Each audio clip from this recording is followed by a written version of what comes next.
Hello, and welcome back to Zenin Fanfics. Today we're starting part 2 of an exciting new series. What if Prankster Deku had unlimited time control? If you enjoy this video, please like and subscribe for more content. The story we're featuring is written by Cooper Radio on archiveofourown.org. You can find all the relevant links in the description, so be sure to check out the author's profile and say hello. Now let's dive into the story. Izuku has been a vigilante for exactly 2 months and 1 week. That's right, it only took him 9 weeks to find his second real villain. Or, well, he thinks he's a villain. Wait, how do you even tell the difference? He asked nobody as he approached the frozen figure currently spewing fire from his mouth. That actually kind of concerned Izuku. So, he walked up, and while carefully avoiding the flames, he took the man's mask off. Oh, thank God. Could you imagine how awkward this would have been if my first real villain was my dad? He decided to leave the man's mask off as he walked a little bit away to cool down from the frozen flames. So thanks for being a face I've never seen before. But back to my first question. What really is the difference? Is it the outfit? The tragic backstory? Doing something illegal just for fun instead of just out of necessity? The illegal quirk use? A genuine hate for the world? He then stopped and counted on his fingers. Shit. I hope not, because I completed 4 out of 5. Oh, well, I'll just ask Todoroki or Eraserhead later. But while he was debating between asking the son of a hero or the actual hero, he was slowly wrapping the villain up, but suddenly came to a problem. Wait, how am I going to stop the fire breath once I unpause? He will just burn through the rope. He quickly tied the rope and then looked around the construction site. He found the guy fighting Manuel at. Izuku proceeded to smack his head. Oh yeah. How did I forget that I have a literal water hero here? He quickly pulled Manuel right behind Dragon, and then wrapped Dragon in a second layer of metal chains he found on the construction site. And then he unpaused and watched as fire bursted out of Dragon's throat as he tried to burn everything around him, but Manuel adjusted faster to his new position and quickly got to work extinguishing the fire at the source. And once Dragon ran out of juice, Manuel manipulated the water to cover his entire body except his nose and eyes so he could carry him more easily. Thanks for the save, Ghost. I couldn't get close enough to stop his fire spewing. But that only made Izuku tilt his head in confusion. Why are you thanking a vigilante? And not even trying to catch me? Well, 1, I have precious cargo that I can't put down until I get some quirk suppressant cuffs. 2, you did just save me a lot of pointless fighting. And finally, 3rd, I don't see any new pieces on your costume, and I'm not covered in glitter or anything, which means I didn't get pranked. So once again, thanks. While they talked, he was slowly approaching the exit to the construction site. But Izuku just chuckled and said, you know, for someone called the normal hero, that was probably the most interesting response I've heard about vigilantes yet. And now everyone was chuckling, besides the villain, of course. Thanks, I try, but also I do really owe you one. I was starting to run low on water to manipulate since he kept turning it all to steam. Izuku just waved it off, saying it's fine, before he stopped and pulled his phone out excitedly. Selfie. Dobby what? Izuku ran up and opened up the camera and then said, if you want to pay me back for saving you, then take a picture with me, so I can add it to my list.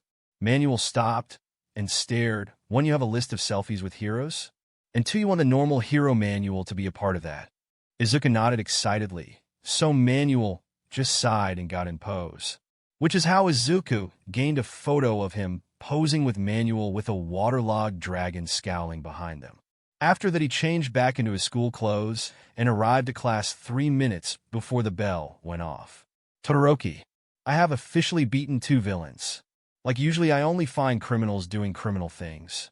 But today I helped Manuel stop a dragon. 3. Watertribules.png. I keep forgetting that the guy who sends me 200-year-old HeroTube videos about the history of an abandoned pizzeria, all while using the most complicated emojis I've ever seen, is the same guy who takes down a villain before first period of class even starts. I'm a man of many talents. How do you even type those so fast? Obviously, I'm a 5th-dimensional being that can manipulate time as easily as you breathe air. I'm actually starting to believe that. W what? Confused face? Maybe it's these theory videos you keep bombarding me with, but I'm starting to connect dots that I never noticed before. Dear God, I created a monster. I just wanted to show you FNAF, but I didn't think you would choose conspiracy theories as your hobby because of it. If I had known that would happen, I would have never sent you that link to the game theory channel. But nevertheless, I thank you for exposing me to it. Not only was the history of this video game very interesting, but you were also right, I did need a hobby unrelated to heroics. So, thanks, smiley face. Izuku felt a chill run down his spine as he watched the rich, sophisticated, calm-faced Todoroki use an emoticon instead of a period O. God, if Endeavor hated Ghost before then, he is going to be wishing death upon me for turning his son into a theory-loving, emoticon-using teenager. Yep, I can see it now. He's going to set up a post board and buy a bunch of red string before trying to figure out how I am related to All Might or something. He felt another chill run through his body, but this one was of disgust instead of fear. Shudo sneezed right before he pinned a picture of All Might to his new post board. He then thought about it before ripping the picture in half. Yeah, that was kind of dumb. There's no way Midori could be related to All Might. He then looked around his room before grabbing a different photo. He pinned it to the wall and said, now that definitely makes more sense. I just need to gather evidence. And as he walked away, that photo of Ms. Joke would stay on his postboard until the day he met Inko. It would actually stay up a few days past while he dealt with his denial. Underscore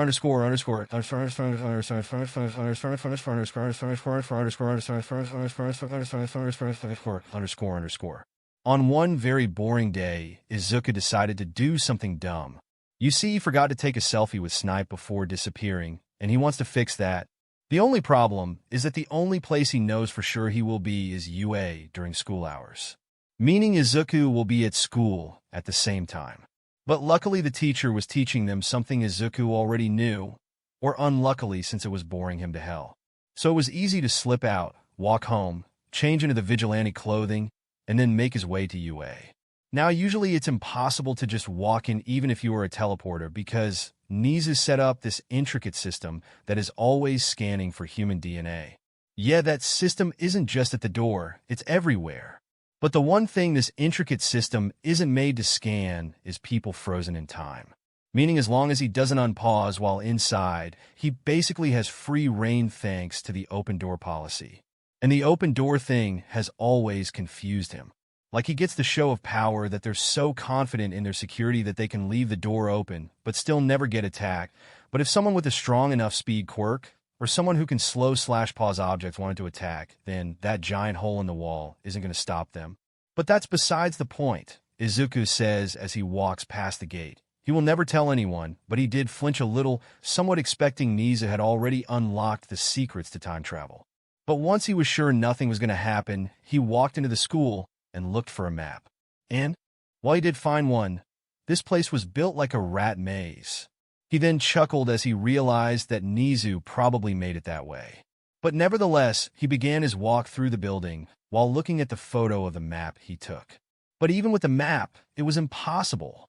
He wound up at the infirmary 3 times, meaning he got a selfie with the youthful hero, Recovery Girl. Then he somehow ended up on the opposite side of the building from the shooting range, which meant he somehow ended up in Midnight's Modern Hero Art History class, Electoplasm's math class, and Present Mix English class. He took a selfie with all 3 while dramatically posing. But the biggest jump scare was when he accidentally tripped over a yellow lump on the floor, and when he turned to look at it, he was face to face with Eraserhead. He knew he worked there. He just didn't expect him to be a tripping hazard. He quickly scrambled away, and finally, he found the gun range. So he walked inside, and sure enough, Snipe was overlooking a bunch of students while they practiced their ranged attacks. And so after he got a selfie with some finger guns to keep up the cowboy theme, he had a new problem. Now I just need to find some Mint Toss, Lunch Rush, Hound Dog 13, Vlad King, and Nezu. But first, Izuku then looked through the employee-only area of the shooting range, and sure enough, he found a hero-worthy cloak in the trash. After retrieving it and making sure none of the gems fell off, he tucked it under his arm and was on his way. It took him 10 minutes to find the lunchroom, and after he took that selfie, he collapsed on the nearest table and sighed. It was funny at first, Nezu, but this is ridiculous. Once he had calmed down, he surveyed the half-filled lunchroom and then nudged the shoulder of someone who looked like a second or third year. They seemed to have a full-body chill as they were unfrozen before looking up at who was nudging them. Their eyes went wide, and at first Izuku was scared. They thought he was a villain, but then they pointed to his face. Did you steal Aizawa-sensei's goggles? And man, How does Izuku keep forgetting that he has those on? But he just nodded and said, yeah, don't tell anyone. But I like to prank people. He then pointed to his boots and said, present mixed boots. And then he pointed to his cloak, Snipe's backup cloak that he tried to dye green and then black. The student was dumbfounded that this first year could get away with stealing from 3 teachers, let alone heroes. But Izuku just continued to talk. So anyways, I've managed to pull some type of trick on everybody, but these guys, he pointed to the teachers he hadn't had a selfie with yet. The student nodded dumbfounded, encouraging him to go on. But even with all the time I've been here, I still can't find the staff room or Nezu's office. Izuku slumped into the chair next to the student, even as said student started to laugh. I know that feeling. But don't worry, I can help you. He slowly dragged off, so Izuku looked up and saw that he had extended a hand. Oh, you're not going to turn me into the teachers, right? But he just shook his head. Nah. My mentor has taught me how important humor is to a job like heroics, so as long as what you're doing is harmless, then I'll help. Izuku just nodded and shook his hand. The name is Midori. But the student was much more energetic in his handshake as he said, Mirio Togata, at your service. He then stood up and started to walk towards the closest stairs, but right before he exited the cafeteria, he stopped and really thought about it. Hey, how come it's so quiet? And how come no one is moving? Midori hummed and then said, well, how do you think I was able to steal the goggles? My quirk basically makes me so fast that everyone is frozen. See, watch this. He then watched the student pull his phone out and casually throw it right at Mirio. He freaked out and tried to catch it, but then it just slowed and eventually stopped midair. The student then grabbed it from the air and put it back in his pocket. But the longer I move at such speeds, the quicker I'll get fatigued. So let's get to that staff room quickly. And while there were some things Mirio was still confused about, like how was Mirio moving that fast? How come he has never heard of such a strong speed quirk before? And why did it not feel like they were moving that fast? He did speed up his tour around the school, but it still took them a while, so he decided to fill the silence. So Midori, no first name? Huh? Oh, yeah. Well, you seem like a nice guy, Togata. I can't just give you all my secrets. I thought the second years got like classes about how to be observant or something. Well, we do, but that's no fun. He frowned. I actually think it's hilarious, but if you can find out my real name, I'll make it worth your while, I promise. Even though he couldn't see past the mask, he could just tell Midori was smiling wide. Well, you have yourself a deal. I'll find out who you are, little Kohai. And when I do, I'm going to find a way to get back at you. He laughed and said, I look forward to it. But their conversation ended there because they were in front of the staff room. Well, here's the staff room, and upstairs you will find Nezu's office. Now just make sure you keep it harmless. He tried to act stern as he pointed at his Kohai, but they both just ended up laughing. Don't worry, I will. But I make no promises on being able to stop Present Mike from bursting all the windows with his laughter. They laughed again, but then Mirio stopped. Wait, is that how they got broke? In the first place? He asked, but Midori didn't respond. No, who responded was Nijire in the first place of what? Also, why did you just glitch out like that? Did you accidentally use your quirk for like a second? And yep, as he observed his surroundings, he was back in the cafeteria as if none of that had even happened. Mirio, are you okay? You look like you saw a ghost, asked Tamaki, but that just made him laugh as he scratched his neck and said, I think I did. They both sort of just stared at him, but Mirio didn't care. He was definitely going to find out who Midori is, even if he is a ghost. Once Izuku had returned Togata to his table, he walked back to the staff room and opened the door. Damn, everyone but 13. He sighed but got to work taking cool pictures with all the heroes before he grabbed a marker and wrote on the bottom of their coffee table. I wonder how long it will take you guys to realize Ghost broke and just to graffiti your table on June 9th, 2224 before leaving and heading upstairs. And now we have the rat god himself. He opened the door, and Nezu was at his desk working on his computer. But Izuku wasn't interested in messing with that, no. Instead, he grabbed an empty piece of paper and started writing something in a simple code, since he remembered Eraserhead saying something about him loving puzzles. After that, he sat in the chair in front of the desk and took the last selfie for the day. Okay, this has definitely helped with the boredom. Well, maybe I can set up that vigilante social media account to pass the rest of the time in class. He closed the door and started his descent out of UA. But back with Nezu, he immediately got a notification that someone was in his office, since both the button on the inside of the sliding door and the button inside of the chair, he sets out for appointments were pushed in. He reset them and then checked the cameras of the entire school, but nothing showed evidence of a break-in. He then checked his office, and that's when he noticed that his stack of files was 0.05 millimeters taller than it was a few seconds ago. He immediately went through them, and that's when he found a page covered in numbers. He didn't even need to translate it to understand what it said, since it was just a simple number cipher, but it at least made it more interesting to read. Dear Nezu, if you are as observant as I've been warned, then you probably noticed what I did the second I left.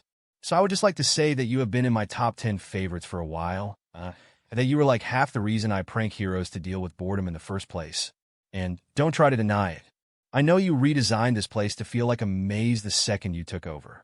So I just wanted to thank you for taking care of my boredom when I couldn't, and for inspiring me when I could. P.S. Leave the coffee table alone. I want to see how long it takes them to notice what I did. Yours truly, at laughing_spectre. What a peculiar boy. Ending a coded message with a bar handle. Nezu typed the bar handle into a popular media app, but nothing popped up. He then hit reload, and one account appeared. It didn't even have an icon, meaning he broke into UA, escaped it, went home, and made a new email and a new account with that email all in the span of about 30 seconds. Nezu stood up and pinned the paper on a post board he keeps for interesting things he finds before starting to laugh. It's so spectacular, it's impossible. Now he was full-on cackling even as he hit the follow button. A full-body chill went through every staff member of UA, and they all knew exactly why something or someone just gained the interest of Nezu. But the one who had the worst chill was Izuku all the way back at Aldera Middle School. Because you see, he had just got done setting up his profile picture up as a cropped version of the photo he took with Manuel when he got a notification. Mr. Stoat followed you.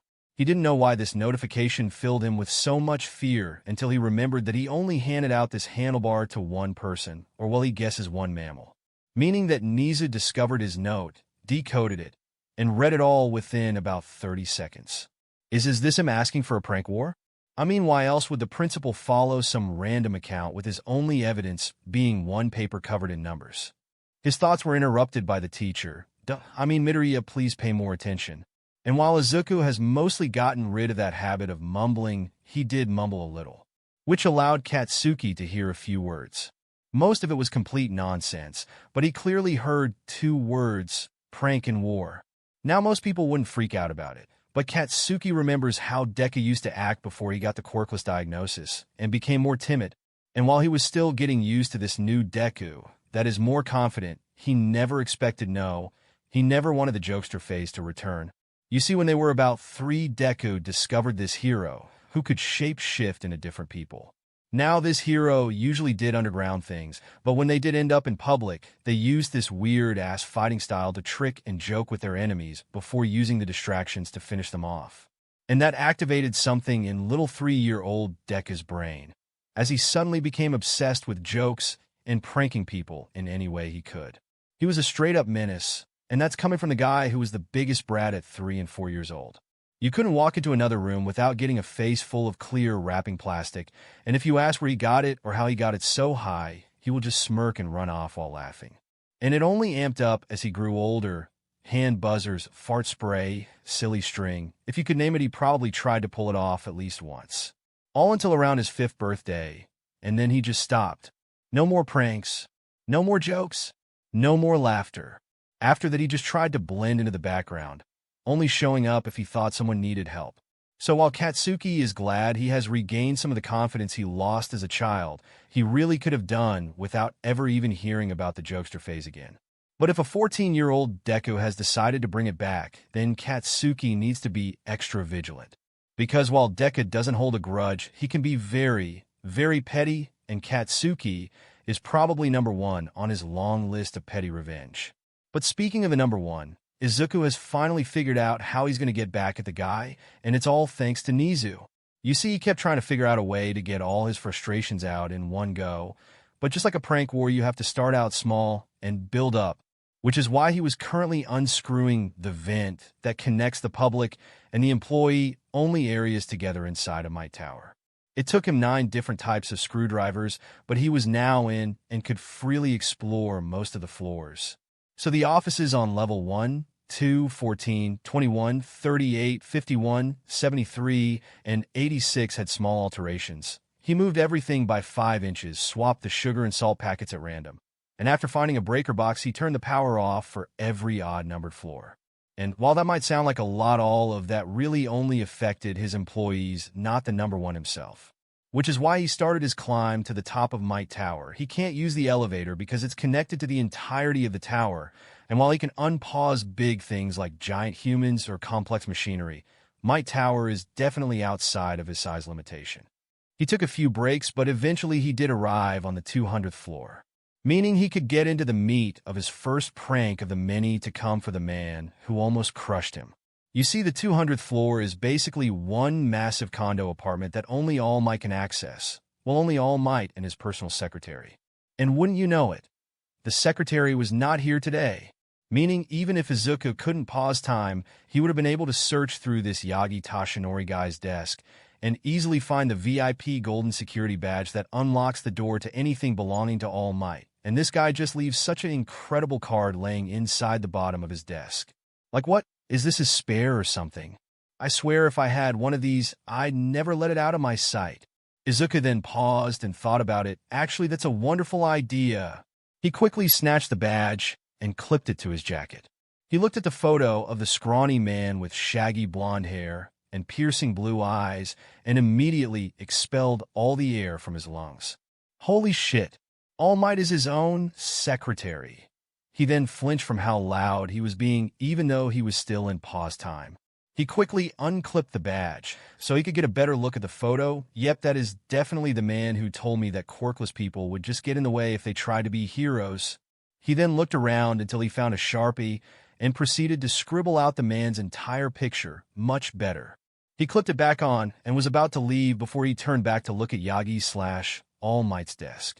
Well, I didn't want to be rude to clueless employees, but now that I know that All Might is just employing himself, he proceeded to lay his hand on the right side of the desk, before swiping it all the way to the left.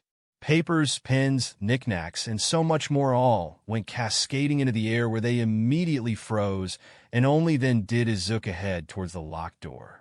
He scanned his new badge, but then lightly slapped his head while chuckling, "Oh right.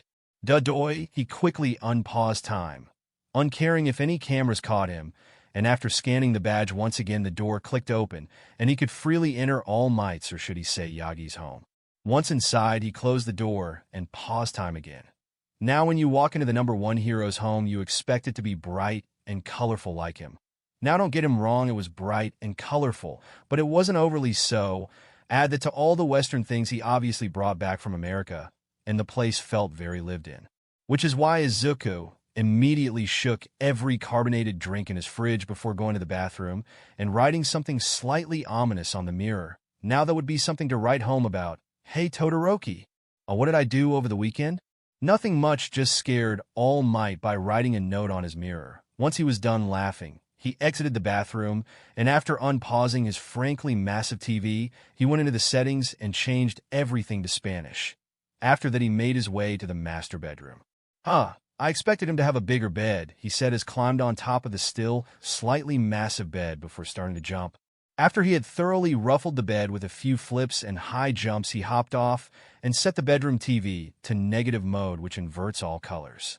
He then walked into the man's closet, and while he couldn't find any hero costumes, he did find a yellow striped suit, which he immediately covered the insides in little bits of glitter. You know, I never understood why someone would carry around pocket sand until I discovered pocket glitter. Easy to secure until you need it, and then with a simple push of air, you can permanently ruin an entire closet. With that said, he threw the rest of his glitter at the other outfits before walking back to the front room to stare at a display case. He let out a low whistle as he grabbed the circle-shaped shield with a star in the middle. Someone's a fan of Marvel, and this thing is made of real metal. A smirk spread across his face as he stared at the closest wall. "I wonder if it bounces like the real thing." He immediately unpaused it, so it wouldn't stop midair before spinning the shield, and after 5 complete turns, he let go and watched it soar through the sky, only for it to slam into the wall and immediately fall to the ground. Damn, so regular metal. After that, he grabbed the next item on the shelf, which just so happened to be a warhammer with a too-short handle, also known as Mjolnir. But he immediately dropped it because whatever was made with must weigh at least a ton, and that was him trying to grab it while in frozen time. He doesn't want to find out how much it actually weighs. I wonder how much he paid for a collector's item like that. After that, he took a quick photo with the shield before throwing it on the couch and sitting next to it. Okay, I messed up his home, his clothes, his TVs, his food and drinks. I left him a creepy message to try and scare him. I can't really think of anything else to try and mess with him. Well, I'll just save it for the next round of pranks. He hopped off the couch and made his way out of Might Tower. Once outside, he unpaused and posted the picture of him with the shield while listening to the sounds of Might Tower activating all their emergency signals and programs. And of course, it barely took a minute before Mr. Stoat liked his first post. So creepy, he muttered while standing up.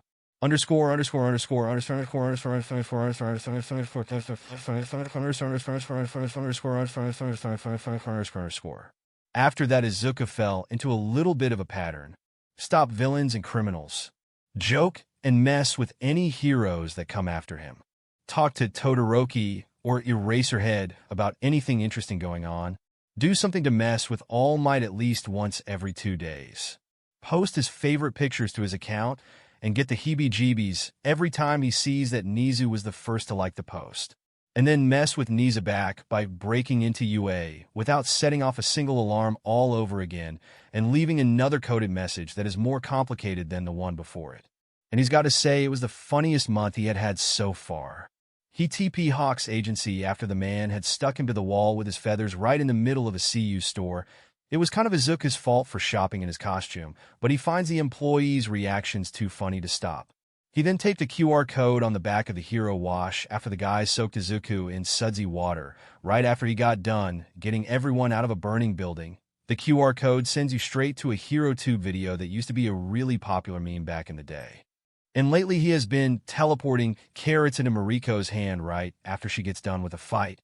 At first she would freak out and throw it away, but after about the 5th time, she just started looking around the crowd, trying to figure out who was doing it. Once she hit the 20th time, she gave up and just started eating them, and after about the 30th time, she came to expect it, and would sometimes just raise her hand into the air in the middle of a conversation just to see if one would appear. Izuku had a lot of fun with those, and if it wouldn't ruin the magic of Trick, he would definitely hang out with someone like Mariko all the time. But right after he got done teleporting a carrot to her in the middle of an interview, Eraserhead somehow found him and demanded he get some new goggles if he's going to continue being in news articles, because people are starting to associate the goggles with Ghost, and it's just making Eraserhead's job harder. So in response, Izuku tracked him down the next day to show off his now neon green Eraserhead goggles. Check it out, Eraser. I found this tough to remove green paint that sticks to metals really well. And now I've gone from being green, black, and yellow to just green and black. And Eraserhead just sighed as he turned around to look at what Ghost did to his original goggles, only to crack a small grin as he saw the multiple drops of green on the vigilante's forehead, mask, and hood. Did you paint it in full costume? Because it seems like you added more green to your everything. Izuku rolled his eyes but stopped as he looked at his gloves. Oh damn, I guess I did get it all over the place. And for your information, I did in fact do it in full costume, but only because I wasn't exactly, allowed in the place I was painting in. Izuku looked away sheepishly, even as Eraserheads once again sighed. If I find out that you covered a police station in paint, I will be our dash. What?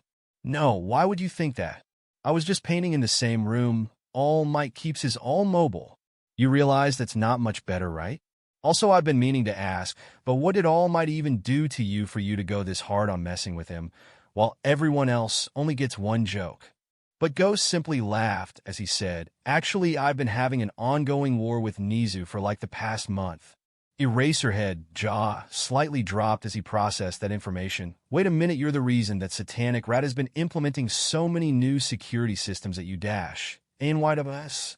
To answer your question, though, All Might kinda almost mentally destroyed me once, so I think I'll keep ramping up how I mess with him until either he breaks or I save up enough money to go to therapy.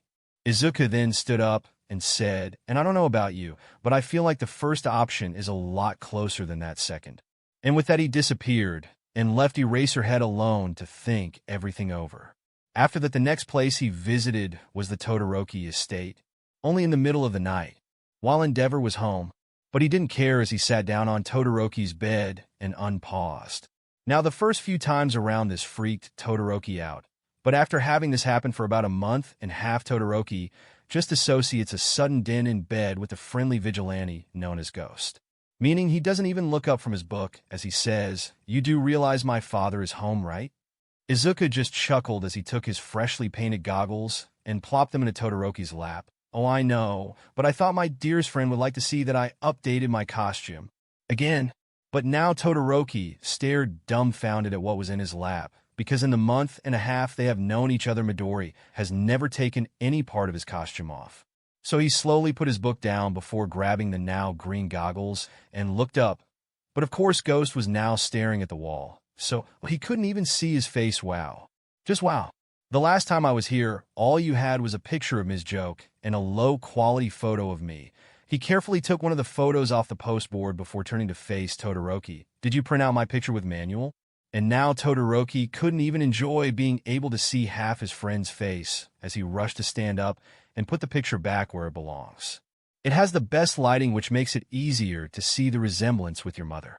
But just like every single time Izuku sees this postboard, he burst out laughing. "I don't know how you come up with these theories, but my personal favorite will always be the one you made about how Wash is actually a sentient washing machine robot." He then stared at the photo of Ms. Joke and said, although the prankster mother theory is definitely a close second. Izuku smiled behind the mask, but quickly had to blink multiple times as a large flash went off. He looked at Todoroki, but he was busy looking at his phone. "You both have green eyes and a face mask on your costume." Izuku laughed again. "Okay, you got me on the green eyes and green hair thing, but I don't think putting a face mask on a costume is a genetic thing." Todoroki continued to stare at his phone and then the board before walking back to his bed while saying, "You don't believe it's a genetic connection right now, but don't worry, I'll prove it." Just then Endeavor opened the door and surveyed the room. I could have sworn I heard a teenager laughing in here." Todoroki scowled while saying, "I'm a teenager. What if I was just laughing?" Endeavor raised an eyebrow before just shaking his head and closing the door. Seconds later, Izuku plopped back into existence right on top of the bed. "Now that is just a theory." He immediately got slapped with a book, but that just made him chuckle. "Hey, come on, I'm serious. I didn't even believe your face could do a positive emotion until I saw how passionate you got over explaining to me how you think Kamai Woods is actually a plant with a quirk." Todoroki just exhaled loudly before handing Izuku his goggles back and reopening his book, deciding to settle in as well. Izuku shoved his gloves into his pockets and then opened up his phone. The silence would then be broken a few minutes later by a notification. "Oh hey, did I ever tell you that Nezu follows me because I snuck into UA just to take a picture with him?" He then showed the multiple pictures of him breaking into UA he just got done posting and how all of them had a like from Nezu. "I swear he set up an algorithm that literally just likes my posts cause there's no way he is always awake." Todoroki took the phone and scrolled through the account for a few minutes before asking, "Why do you post all of this anyways? Won't that just make it easier for them to catch you?" Izuku took the phone back and did a so gesture. "I post this stuff because I think it's funny. Like, look, I posted a picture with Hawks, and yet it only has 4 likes because they think I photoshopped it. But because it barely gets any traction, that means the police and heroes have no clue that they could easily use this to find out where I am on basically any night. So yes, I am making it easier to catch me. It's just that no one knows about it."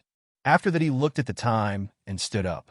"Well, it's been fun hanging with you to do, but I've got to go," and with a quick peace sign, he was gone. A few seconds later, Endeavor walked in again and said, "Shudo, are you okay? I thought I heard teenager slang being used." Once Izuku was back home and changed, he unpaused time and laid down on his own bed. He then started to scroll through the pictures just to look at how much he has changed, from a scrawny kid in a hoodie whose smile didn't quite reach his eyes, all the way to the slightly built teen with a decked-out costume and a carefree smile. He smiled at the new him before putting his phone on the charger and falling asleep. Life was great right now for Izuku Midoriya. Life was terrible right now for Izuku Midoriya. He thought as he tried to find a way to get the quirk suppressant cuffs off. You see, he might have lived, laughed, loved a little bit too close to the sun this time around.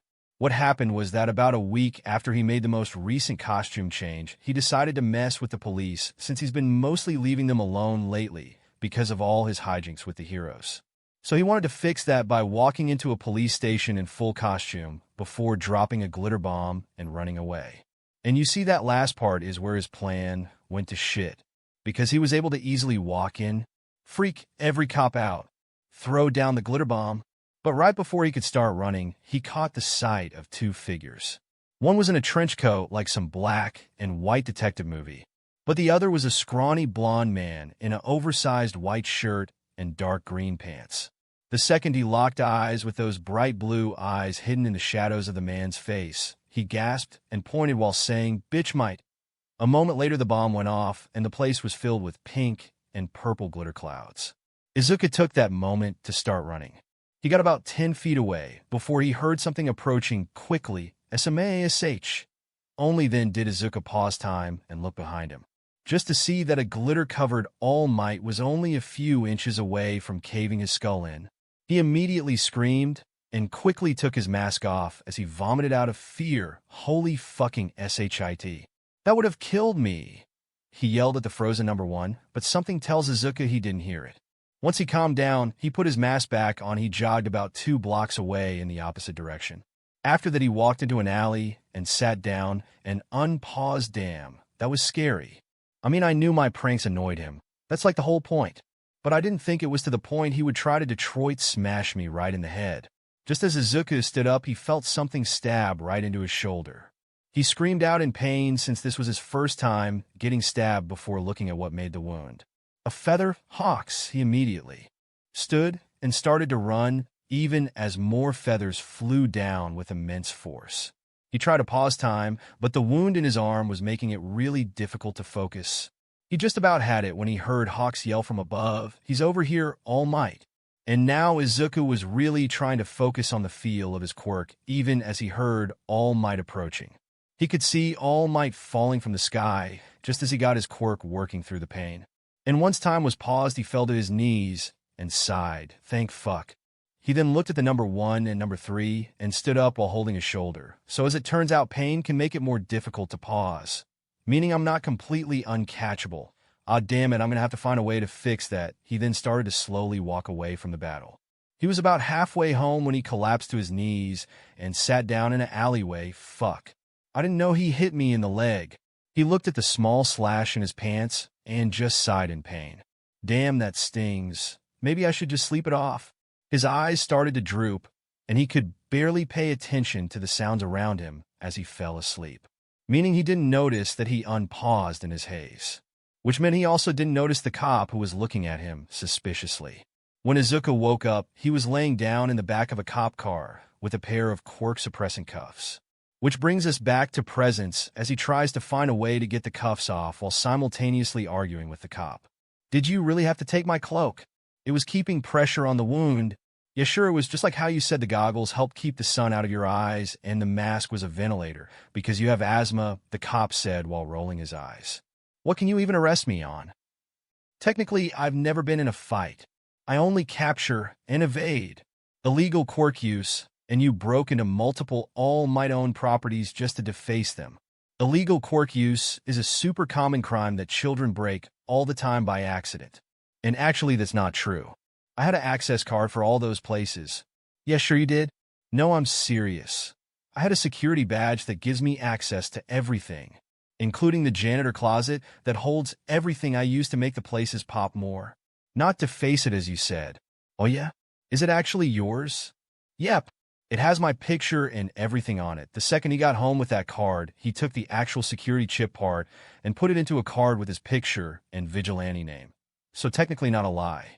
But this cop obviously didn't believe him as he turned to focus more on the road. But that just gave Izuku more time to figure a way out of this before All Might and Hawks show up to escort him themselves. He could dislocate his thumb, and it probably wouldn't even hurt that much compared to the wound in his arm. Maybe he could break the door. Nah, he's only that strong if he can layer his punches and pause time. What about crying out in pain until the cop stops to fix the light bandages he applied, and then escape? A good backup, but there's a huge chance of it failing. Maybe he really could just get off with nothing but illegal quirk use, since he's only told truths about how he has avoided most of the laws in some way or another. Actually, maybe he could get off with nothing once they realize that his file says quirkless. Or he could just watch the man in a red and orange suit with a theater mask jump from street pole to street pole until he could land on top of the car and cover it all in blue light. There was a bright flash, and then the cop car, and everything inside was suddenly floating through an endless void of swirling dark and light blues. It actually felt kind of similar to how it feels to pause time, only more condensed. Or should he say compressed? He doesn't know how long he was in there, but eventually there was another bright flash, and a few seconds later the car was plopping down into a dimly lit garage. Immediately, the cop was confused and in freaking out until a hand grabbed him by the head, and he turned into a little blue marble. My, what a loud mouth on that one. The masked man picked up the marble and slipped it into his pocket before grabbing all of Izuku's gear and throwing it into the back without looking. Come now, little phantom. A showman must always look his best. And while Izuku was greatly confused, he did put all his gear back on and then step out of the car. And now that he was out, he could better see the man who looked like an old-style magician with an intricate white and black mask looking at him. So who are you, and why did you save me? The man did a little bow before saying, the name is Mr. Compress. And the reason for my little escapade on your dramatic exit was because I didn't want such a bright flare dying out so soon. Izuku tilted his head in confusion. I still don't understand, but the newly named Mr. Compress simply started walking towards the door while saying, no matter. All can be explained in due time, but we need to deal with that shoulder. He opened the door to a much cleaner and brightly lit house. But Izuku stopped right at the exit to the garage and said, you do know this is technically a kidnapping, right? Like, how do I know you're not trying to just lure me into your house with the promise of medical treatment just to do something freaky once I'm trapped? I mean, hell, I'm still wearing the handcuffs, so I can't even fight back. He then turned around, and Izuku could only imagine a shocked expression as he said, 1 EW, that's disgusting. 2, I have a much more refined preferred palate, thank you very much. And 3, why didn't you just say so? I thought they were a fashion statement. He then walked up and placed his ungloved hand on the center of the handcuffs. The chain and half of the actual cuffs on both sides glowed blue before compressing into a marble, which allowed the other halves to freely fall to the ground, their problem solved. If you get too spooked, you can just pull your disappearing act. Now will you please let me help with your shoulder before it becomes a career-ending tragedy? Just to test it out, Izuku paused time and quickly gathered the other stuff from inside the car, his phone, little dollar store gadgets he keeps on hand, the zip ties he keeps in one of his cargo pockets, and obviously the pocket glitter, before returning to his original position and unpausing time.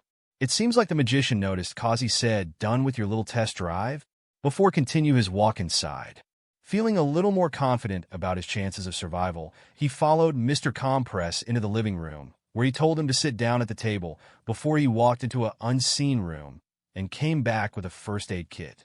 He took the cloak off and started to undo the bandages done over his jacket, and then asked Izuku to take off the jacket and shirt. I thought you said you weren't into that. And while Izuku couldn't see past the mask, he could tell the man was getting frustrated. Either take the jacket and shirt off, or I'll let you start walking home where it will most definitely get infected. Izuku rolled his eyes, but complied, fine, but don't make fun of my shirt. I usually just wear whatever since no one sees it. He unzipped the jacket and carefully took it off as to not aggravate the stab wound, which left his plain white shirt that just said tuxedo in English in complete view for everyone. He could hear a grin on the man's face as he said, well, at least we match, but this shirt is completely ruined. I mean, with some simple sewing you could fix the jacket and cowl, but this shirt is way too thin. Izuku finished carefully taking off the shirt while the man criticized his clothing, and then there was a comfortable silence as Mr. Compress checked over the wound and said it wouldn't need stitching before applying all the necessities and wrapping it up in bandages. Once he returned from putting the first aid back up, he said, bravo on keeping a straight face throughout it all, but now I shall try to find something that fits you while you throw away the scraps of cloth that used to make up a hilarious shirt. He pointed in the direction of the kitchen, and then he was off again. So Izuku grabbed the shirt and inspected the hole himself. And while the cut on himself wasn't small, if you looked at the shirt, you would have thought someone slashed him with a great sword. I guess all my running caused it to rip more. So he once again followed his instructions and threw it into the trash before sitting on the couch. A few minutes later, the magician came back with a black and white shirt, the smallest size I could find. He handed the long-sleeved shirt to Izuku, and he put it on before pulling the jacket and cloak back on as well. So are you a villain? Mr. Compress simply chuckled as he sat down on the reclining chair next to the couch. My dear boy, while I don't really care about labels, the most villainous thing I've done so far is steal from heroes I think are corrupt. He then flipped a card into his hand that wasn't there a second ago and said, just like the phantom jester sitting in front of me. Izuku looked closer at the card and realized that it was the one he keeps to be able to access any place owned by All Might. Hey, give that back. Mr. Compress flicked the card towards him and said, well, I've also fought some heroes, but for the most part one would be closer to a vigilante like you. Izuku stumbled to catch the card with only one hand, and once he had it he stuffed it back into his pocket and then turned to look at the man in what he thinks are the eyes. So why did you save me? Mr. Compress rolled a marble around his fingers as he said, simply because I love your flair of dramatics. I mean, you start out with just some riddles, then you steal from 3 heroes to create your outfit, and after that you start taking out all these big criminals while still making time to constantly mess with heroes. Not to mention that you are basically blasting it all to social media without anyone even realizing. I mean, I track the news, and you don't go over 3 days without finding a new way to mess with this country's #1. So when my comm system picked up Hawks talking to All Might about where the little vigilante could have gone, I just had to rush over and introduce myself, which then lead to your impromptu rescue. Izuku took a minute to just process it all, and then said, wait, so you like a fan or something? Mr. Compress did a faux gesture with his head, and then said, well, you could say I'm a fan, it would be more accurate to call me an investor. Izuku asked him to explain, so he said, well, don't get me wrong, you are doing fantastic on your own, but your practical jokes could be a little more creative. I mean, you can only cover a hero in glitter so many ways before it loses its charm. He then stood up and walked in front of him. So, Prankster Ghost, will you let the fabulous Mr. Compress help you become the greatest showman you can? Izuku thought it over, but decided to say yes, since even if something goes wrong, Izuku still would have learned some new tricks. He then started to walk towards the garage while pulling out the marble that holds the cop. Fantastic. Now your first lesson is all about getting the right connections. Like let's say you have a nosy cop that knows your face. What do? Whoa, I'm not a murderer or someone who threatens people. But Mr. Compress didn't even slow his pace as he pulled his phone out and said, well, it's a good thing I'm not trying to teach you that. The correct answer, little apprentice, is to find someone with a non-lethal option, like a man with an amnesia quirk. He then put the phone up to his ear and talked to someone named Jiren. A few minutes later, a car pulled into the garage, and out stepped a gray-haired middle-aged man in an unbuttoned purple suit. After he closed the door, he grabbed a cigarette and lit it. On my dear customer, Mr. Compress. Imagine my surprise when I found out that you of all people was staying at a safe house. Izuku then whipped around to look at the magician and said, wait a minute, this isn't your house. Now both men were chuckling. No, while I intended to show you the ways of a true magician, I would never have just showed some stranger my base of operations. Actually, this is just another point in your first lesson. If you had connections like me, then you would have been aware of a safe house like this. But anyways, back to why you were here, Jiren. He threw the marble into the air, and Jiren caught it. You see, I have just acquired an apprentice for the foreseeable future, but the man in their team masked him in the middle of a performance. Well, we can't be having that, now, can we? So how much do you need me to muddle? He snapped his fingers, and the copper formed from the marble and immediately fell into the hands of Jiren. Let's just go with the safe options and say, 12 hours.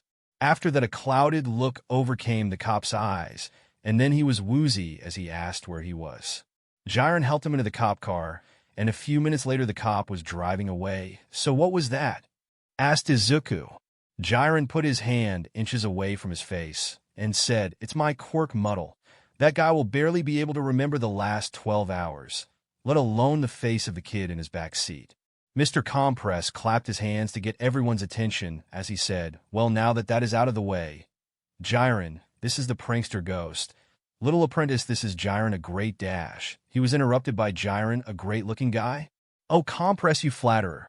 But really the name is Jiren, and I'm the greatest broker in Japan, whether it's information, weapons, hireable cannon fodder, or illegal support items. He took a big puff after his introduction and blew it right at Izuku. He quickly paused time and blew it all away before flicking the cigarette with his finger. He unpaused time and watched as the cigarette was flung out of his mouth before falling to the ground. Well, as Mr. Compress said, I'm Ghost, but please don't take that to mean that smoke just flies right through me, or next time I won't just flick a cigarette out of your mouth. He said it in a cheerful voice, but everyone could still hear the threat, which only made Jiren laugh. I like this guy. He's got spunk. Mr. Compress agreed and said, yes, I do believe this world will be more fun once I teach him the ways of a showman. After that, Jiren took off and then went back into the safe house. So for your second lesson, I'm thinking we try some. Over the next 2 weeks, Izuku took it easy on the vigilantism. At first it was because of the injury, but then it was because he was focusing on all the things he was learning from the slightly criminal magician.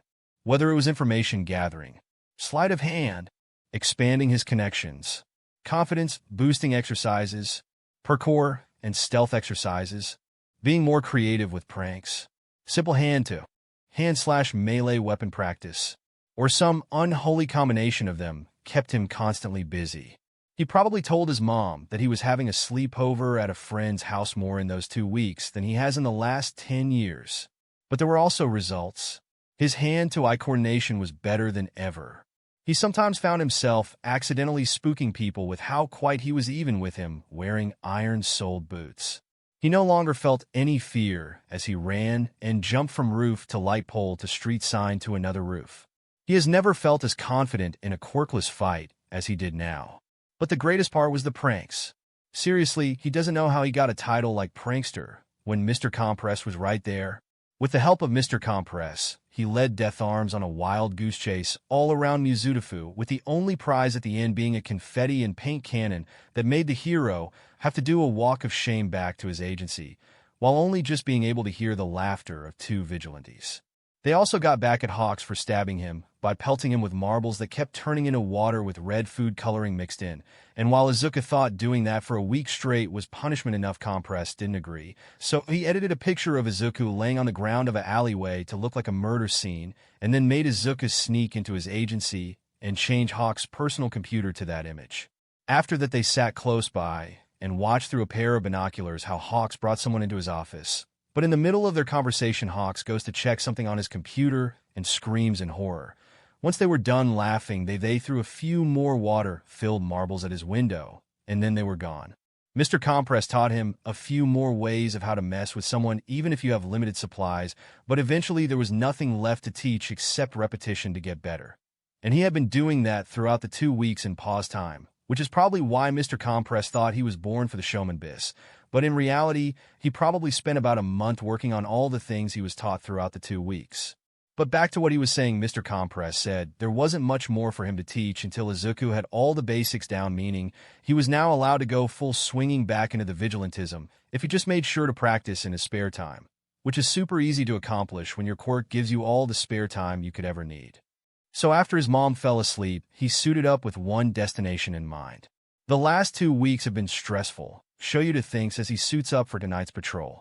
It all started with an intriguing call-out from his hero comms. This is the number 3 hero Hawks.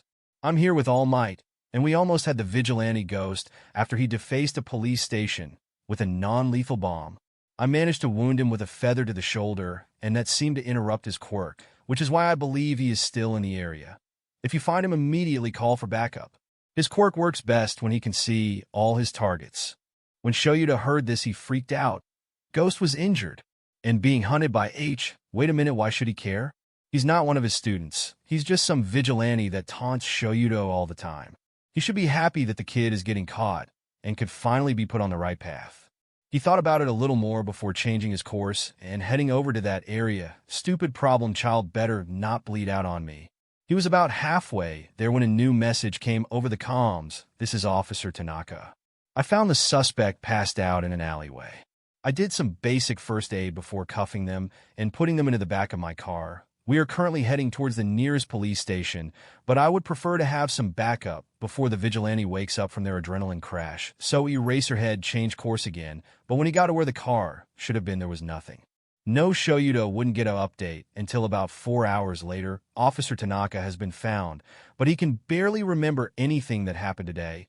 We must presume that Ghost got away and used a different quirk to make sure no one knows his true face. Shoyuta ran a hand through his hair as he said. So besides adding escaping custody to the kid's list of crimes, nothing happened. Or he thought nothing had happened, but no one has seen Ghost in a week. There are still reports of criminals being tied up in seconds, but no one has actually seen the vigilante in that week. Shoyuta only let this go on for a few more days before he barged right into Hawk's agency. He would have gone to All Might to figure out why the vigilante had beef with the number one, but that guy was too busy to meet with the most feared underground hero.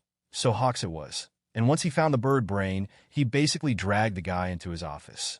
He stole a technique from Nezu by just staring the man down without explaining why he was here.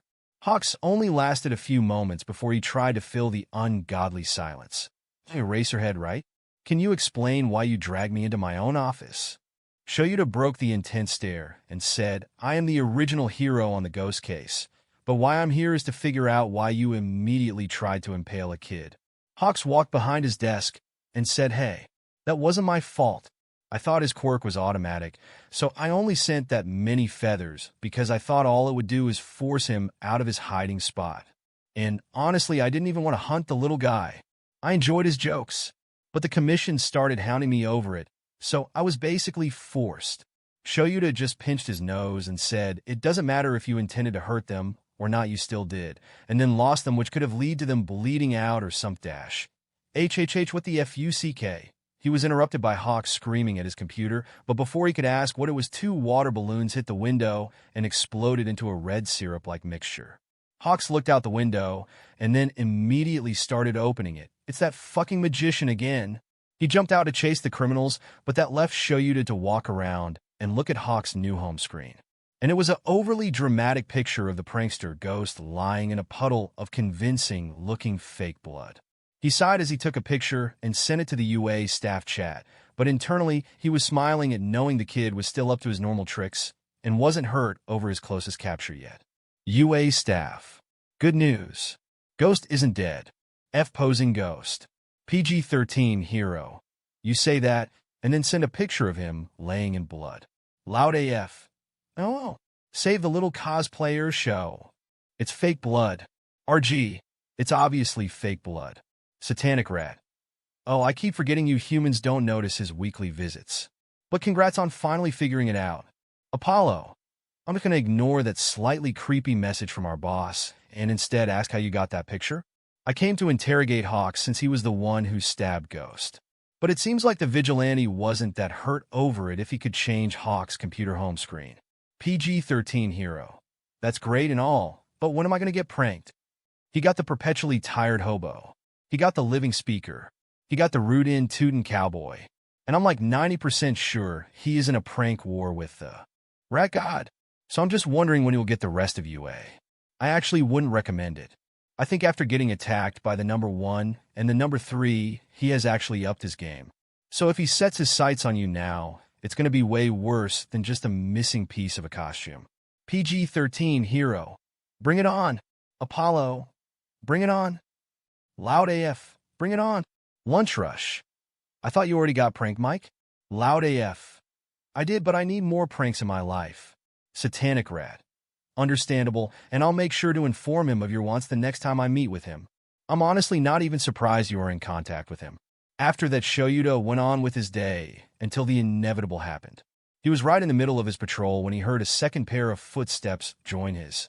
Only it was a lot more intense than usual. Ghost appeared from his right and proceeded to swing his fist right at him.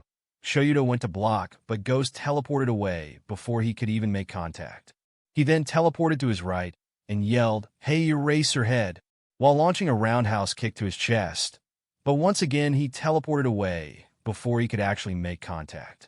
This went on for about 30 seconds before Eraserhead managed to catch the gremlin in his scarf. What happened to not fighting heroes? Ghost just laughed and said, "None of my hits were ever meant to connect. I just made you think they were, because I'm an up-and-coming illusion master." What the hell does that mean? He was forced to blink and Ghost teleported away. It means that after my glitter bomb metaphorically blew up in my face, I realized I was being too simplistic. Why just stay in the general area of a hero to mess with them when I can make them think I chase them down to fight? Why cover heroes in glitter and color-changing chemicals when I can cause them to do a whole costume change? Why sneak into a secure location just to prove I can when I could make them think the place is haunted? And to think I had to be told by someone else that I could pull anime references in real life. I swear, Eraser, I have barely been scratching the surface of my potential. Show you to turn to face the teleporting vigilante and looked him over. Did you completely heal from your fight with Hawks? Ghost stopped spinning while talking and tilted his head. I didn't expect that conversation change. But don't worry, I'm completely healed. In fact, I even sewed up the hole in my jacket with neon green rope, so I'll always be able to tell it was there. He moved his cloak off of his shoulder, and on his left shoulder was a small sewing of bright green sewing yarn in a straight line. Eraserhead just nodded and said, "Good. Now go bother some other heroes, or better yet, go bother someone who isn't a hero." Ghost nodded and turned to face the opposite way. "Yeah, you're right, I got a couple more stops to make." And then he was gone. Shudo was in the backyard practicing his ice when he heard a voice come from above him. "Damn, Todoroki, you've got some powerful ice, but have you tried adding any precision yet?" He looked up and Ghost was sitting on top of his tallest iceberg. He exhaled with a small smile as he said, "Midori, I haven't seen you in 2 weeks. I was starting to believe you forgot about me." Ghost tried to slide down the iceberg but tripped on a jagged piece and went tumbling down the rest of the way. He landed flat on his face right next to Shudo and sorta just laid there in defeat. But he eventually did get to his feet and said, "You didn't see that. Pretend I perfectly slid down like a pro." So Shudo put on his best acting skills and said, "Wow, incredible. I wish I could be as fluent as you on ice." But that just caused Ghost to laugh. "Hey, come on, you don't gotta be so sarcastic about it." Shudo stopped his evenly paced clapping and said, "I wasn't being sarcastic. I really was trying to act surprised." "Oh, well, A+4 effort. But anyways, I just wanted to tell you that I'm officially back as a vigilante and that I took 2 weeks off to practice magic." He did jazz hands at the last words, but Shudo was just confused. How would optical illusions and sleight of hand make you a better hero? Ghost let his hands flop to his side and said, "There's plenty of ways. Like this." He proceeded to pull a coin out of Shudo's ear, flip it into the air, and then slap it between his hands. When he pulled his hands apart, he was holding a flashcard that said, "Look down." Shudo did, and only now noticed that he was wearing 2 shirts. He pulled the first one off and rotated it to see what was on the front. "I survived the prankster Ghost." With a picture of Shudo and Ghost without his goggles or hood on. "When did you put this on me?" "Oh, right after I pulled a coin out of your ear. But the real question is, what do you think?" Shudo turned the dark blue shirt around and examined the photo closer. "I think that I'll never be allowed to wear this unless you have your identity exposed." "Yeah, I know, which is why I also made this." He pulled another dark blue shirt out of a backpack he hadn't even realized he was wearing and handed it over. It had the same text, but in this photo Shudo was wearing a small smile, while Ghost was wearing his entire getup. "Much better, and I'll cherish both." Izuku then pulled out a third shirt that was much bigger. "Great, now I need your help for my next idea." He unrolled the shirt, and while it had the same text. This time the photo was of Endeavor covered in green flames while Ghost stood in front flexing his arms. "You see, I have a photo with every color, and I want to put one on him in the middle of a patrol, but I know that whatever one I do will just end up getting burned by the end of it. So which one do you think I should sacrifice for the joke?" Shudo looked over the 4 massive shirts before finally pointing to the pink one. The pink because it simultaneously has the best photo, but also the one most likely to go viral before he burns it completely. Ghost thanked him and then started putting the shirts back up. Shudo peeked into the backpack and asked how he got so many shirts printed so quickly. Ghost just laughed and said, "I may be new at the whole magician thing, but even I know that they don't reveal their secrets so easily. I'll make." Jiren pinched his nose as he sighed in disappointment before saying, "So let me get this straight. Mr. Compress risks his life to save you and show you the ways of the underworld." "Yep. And the first thing you do with those contacts he showed you is come ask me to find someone to print off 37 photos onto 37 shirts, with the price being that you owe me 1. "Yep." He took a big drag and made sure to blow it away from the vigilante before saying, "You know what, fine. But find a way to make it an even 40, and you owe me 2 favors." Okay, Izuku has now been a vigilante for 4 months, and he was in the middle of stopping his 3rd villain of that day. It all started on an early Thursday. He woke up that day feeling great. He made himself some jam on toast and started to eat it on his way to school. He was watching the news on his phone when he came across a live battle between Native and a woman who could manipulate plants. That's kind of funny. The guy who can turn into animals is fighting against plants, and he just got captured. And now he's being used as a hostage against the other heroes. Izuku sighed as he paused time and let his toast and phone flow while he changed into the clothes he keeps in his backpack. He then snatched the two items out of the air and continued to eat his toast, even as he now headed in the direction of the fight. Once he got there, he walked up to Native and unpaused him. "I'm not mad, I'm just disappointed," Izuku joked while ripping the wolf man out of his tree cage. Native was confused and turned back into a human. "Who are you? What the hell just happened?"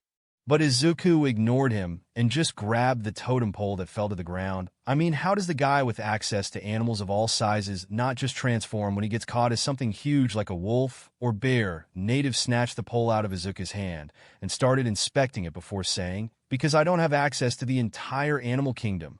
I need animal DNA to transform, which is why I have a feather in my bandana, a cape made from wolf fur, and an outfit made from a bear pelt.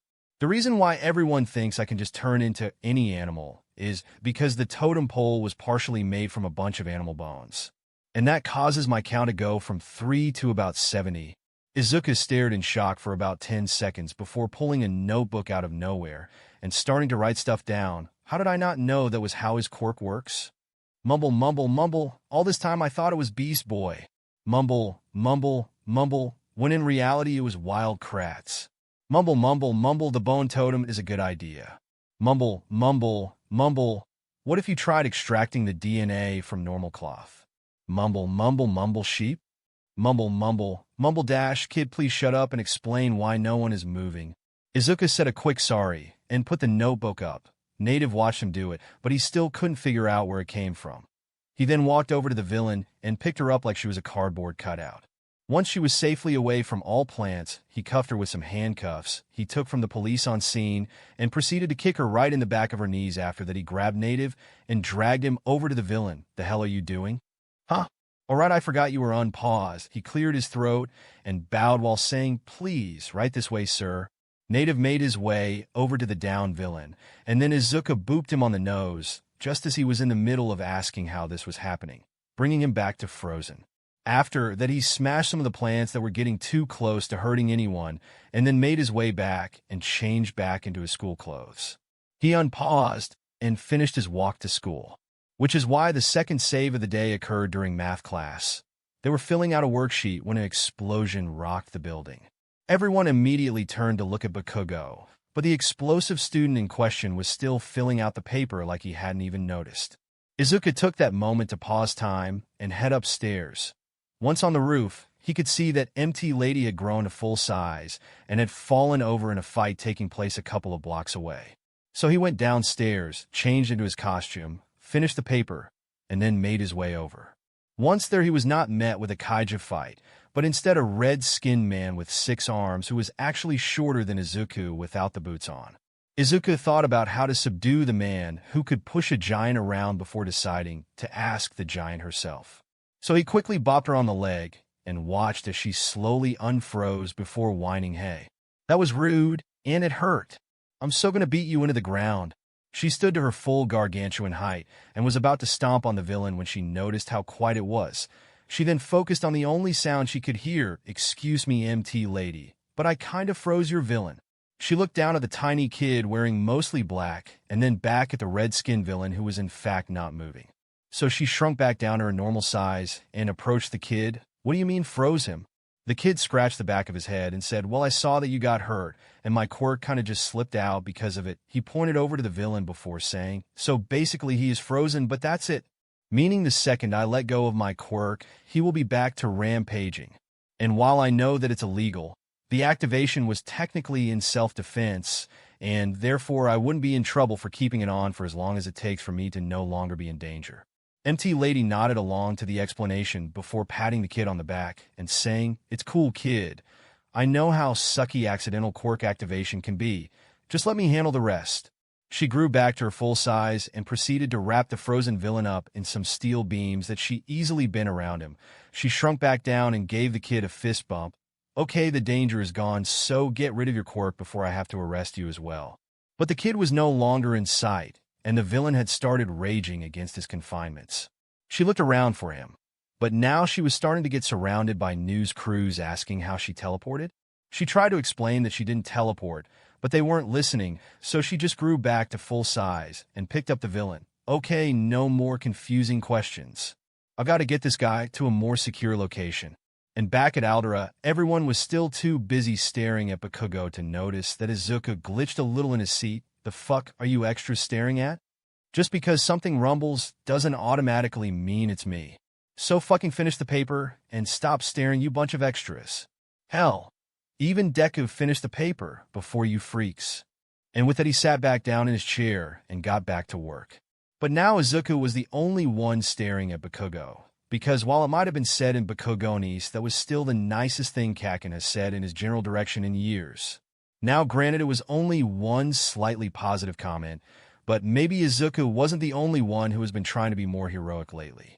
And that brings you back to the present where Izuku was in the middle of brushing his teeth and getting ready for bed because he didn't plan to go out tonight. Well, that was until his phone went off. Breaking news! Live battle between the water hose duo and the wanted A-class criminal Muscular. Immediately, he paused time, not even caring about how he left his toothbrush floating as he quickly changed into his vigilante outfit. He jumped out the window and quickly made his way to the roof, and only then did he unpause time, so his phone would be able to properly play the live video. The fight broke out only a couple of minutes ago, but it is quickly becoming one-sided as the villain continues to use civilian hostages to get in close and deal serious damage to the heroes and the surrounding village of Tsumigo. Once he heard that he was off, no offense to the water hose duo, but I think they're going to need some backup for an A-tier villain. And even though he was in pause time, he still pushed himself to his limits to reach the village as quick as possible. Once he actually made it, he sat down on one of the surrounding roofs and took a breather to plan this out. Okay, from what I've seen of Muscular online, he could take a lot of damage and still go on to fight, meaning any old rope or hell even chains aren't going to restrict him. Which basically goes my usual fighting style, but it's cool. I've got this, I just got to think about. His weaknesses: in the battle that led to his first arrest, he could barely move. What was the difference? Well, he was about 6 years younger, and he was fighting a vigilante called Stendhal. I think that was actually one of that guy's last big arrests. I wonder what he's up to now. Wait, no, that's not important. What is important is what did Stendhal have? Well, the vigilante mostly used a katana and other bladed weapons. Izuku's eyes shot open, and he launched himself from the rooftop. He quickly started to gather all the civilians and get them far away from the fight. If this works, then I need to make sure no one is close by. While he did this, he rummaged through their pockets for anything sharp. But besides a couple of box knives, he didn't find much. But once he was done, he positioned the muscle-bound giant to be facing right at the water hose heroes and slammed a metal pipe he found on any places that wasn't covered in muscle fibers. After that, he grabbed both heroes by the shoulders and unpaused. Immediately, they worked together to send a powerful splash of water, but once he got up from where he was launched, he said, "Okay, that was deserved for spooking you, but please calm down. I'm trying to help you." They still observed him carefully, while also checking on the frozen villain. "You don't have to worry about him moving." "Oh yeah, and why's that?" yelled a feminine voice. He turned to look at the one who spoke, and said, "Because my quirk allows me to freeze people. But that's it, which makes it really difficult to safely take down people who can't be easily captured or knocked out. And wouldn't you know it, this guy is both. Now I could waste a couple of hours hitting him with a metal bat, but then you run the risk of overdoing it and killing him. You see, this is why I stick to capture techniques. But anyways, I think I have the solution.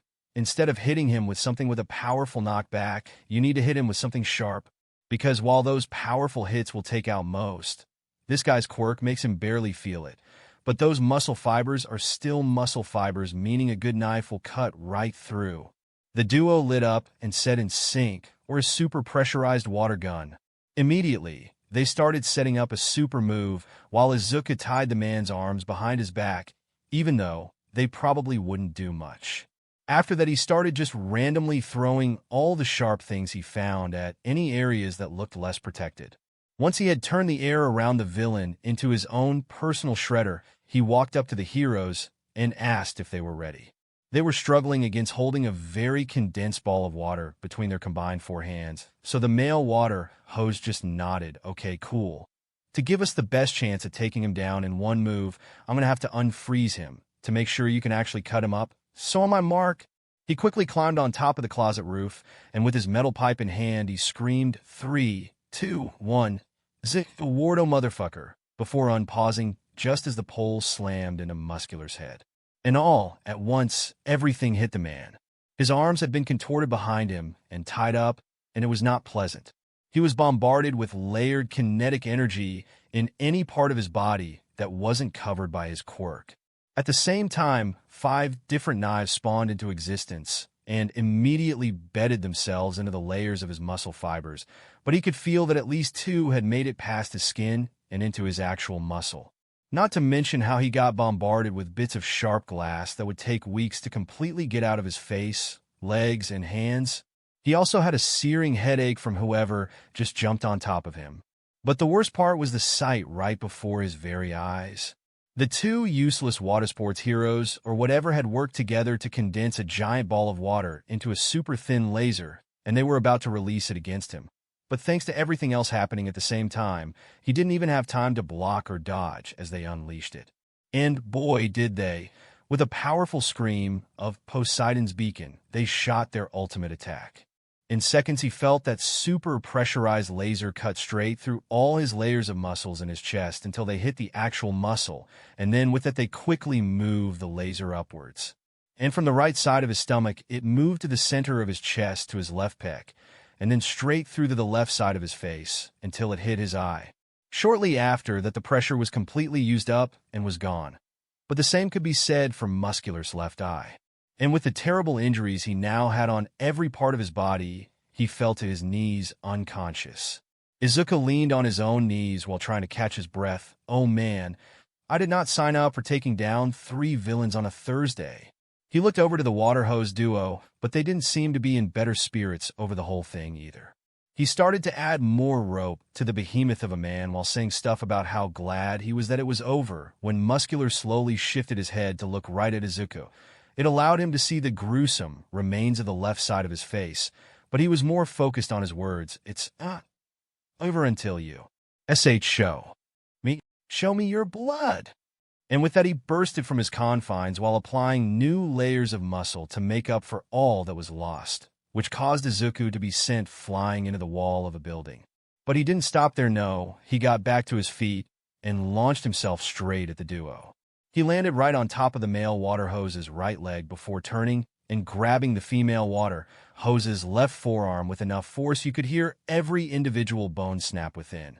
He then cocked his fist back, but before he could actually launch it, the fist was restrained with tentacles of water.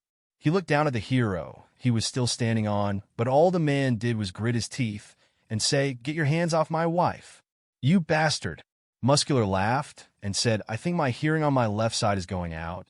Did you say get her hands off her? Because that's definitely a better idea than I had."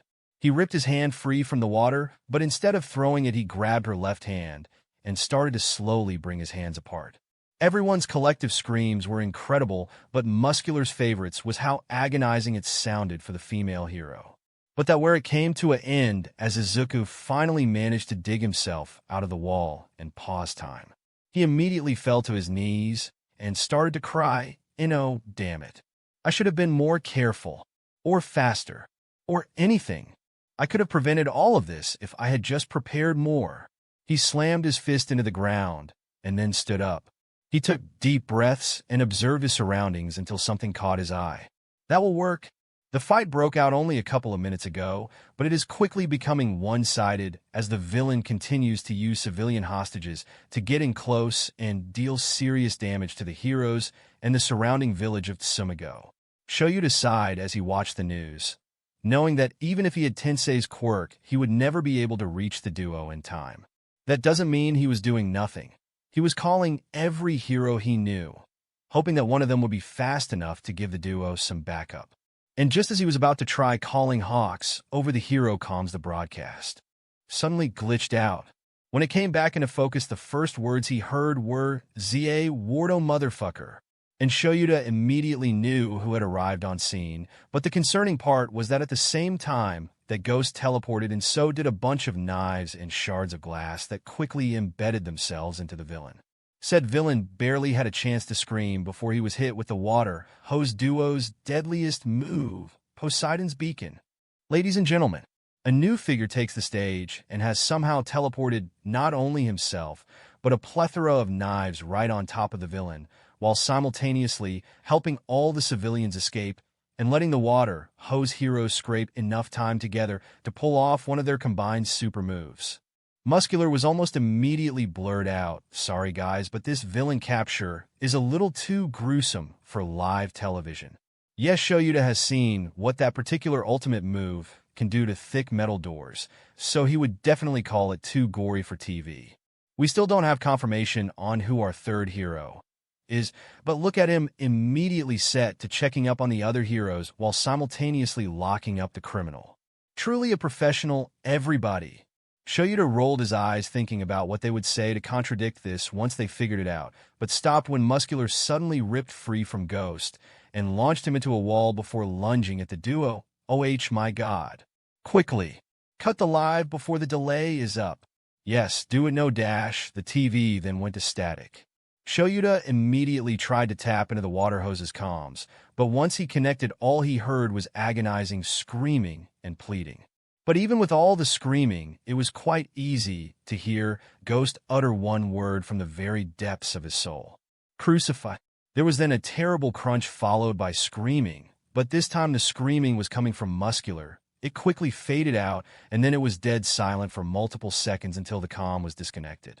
Shoyuta slowly turned to look at the TV, and sure enough on screen was a completely blurred out and unconscious Muscular that was only standing because of the two metal poles rammed right through both his arms and into the ground, and not a hero or vigilante in sight. Shoyuta just stared in shock for multiple seconds before shutting his TV off and only saying one thing before starting to suit up. "What the hell, problem child?" After Izuku was sure that Muscular wasn't going to get up again, he carefully moved both heroes in pause time to a hospital. He then unpaused the person at front and said, "I have two heroes in critical condition. I need you to gather all the people you need so you can fix these two before I let my Quirk up." He stared in horror at the condition of the two heroes, but a quick shout of "now," and he started moving. Only when the man had brought two movable beds that he could lay the heroes on did he unpause. But the second the adrenaline had left his system, his legs started to wobble, and he had to sit down. "Sir, do you need medicine attention as well?" Izuku just shook them off. "And I'll be perfectly fine once I make sure that two real heroes didn't die from my idiocy." He tried to laugh, but that just caused a searing pain to form right where Muscular had struck him in the chest. More staff would try to coax him into taking care of his own health, but he refused to move until he got an update. He had almost dozed off by the time he got one. "You're the one who brought in the water hose duo, right?" The voice sounded female, but Izuku was too out of it to pick up anything else, so he just nodded. Eventually, a paper was forced into his hand. "We should only be allowing family into the rooms, but this guy is already woken up and demands to see you." She then walked off while Izuku scanned the paper. "Room number dash -545. Read the door plate," as he entered, but while the patient ward was all sterile smelling and blinding white walls and lights, the hero ward had a more homey feel to it all. The sterile smell was much less noticeable. The walls were an inviting light gray, and the lights were still a blinding white. But Izuku didn't care as he approached the man still in half his costume with an elevated leg brace and couple of bandages around the rest of his body. Izuku immediately went to bow and say sorry, but water hose just lightly tapped his forehead until he was full standing again. "None of that, young man. You have nothing to apologize for." Izuku disagreed and started to list everything he did wrong, but water hose just shot back with all the things he did right. Izuku pulled his goggles onto his forehead and wiped away his tears, uncaring if the man saw the upper half of his face. "Okay, sure. I did help, but if I had been a better hero, I could have avoided anybody getting hurt." He wiped away the last of his tears and mumbled something about how maybe everyone was right about me not being cut out to be a herb. He rubbed his forehead where water hose just flicked him. "Hey, now none of that. Sure, maybe you could have found a way to stop Muscular without anyone getting hurt. Maybe you could have found a less lethal way to take out his Quirk as well. And maybe, just maybe, you could have not let your rage and sadness take over and pull off the sickest ultimate move I've ever seen. Izuku embarrassingly scratched the back of his head. Oh, you, saw that?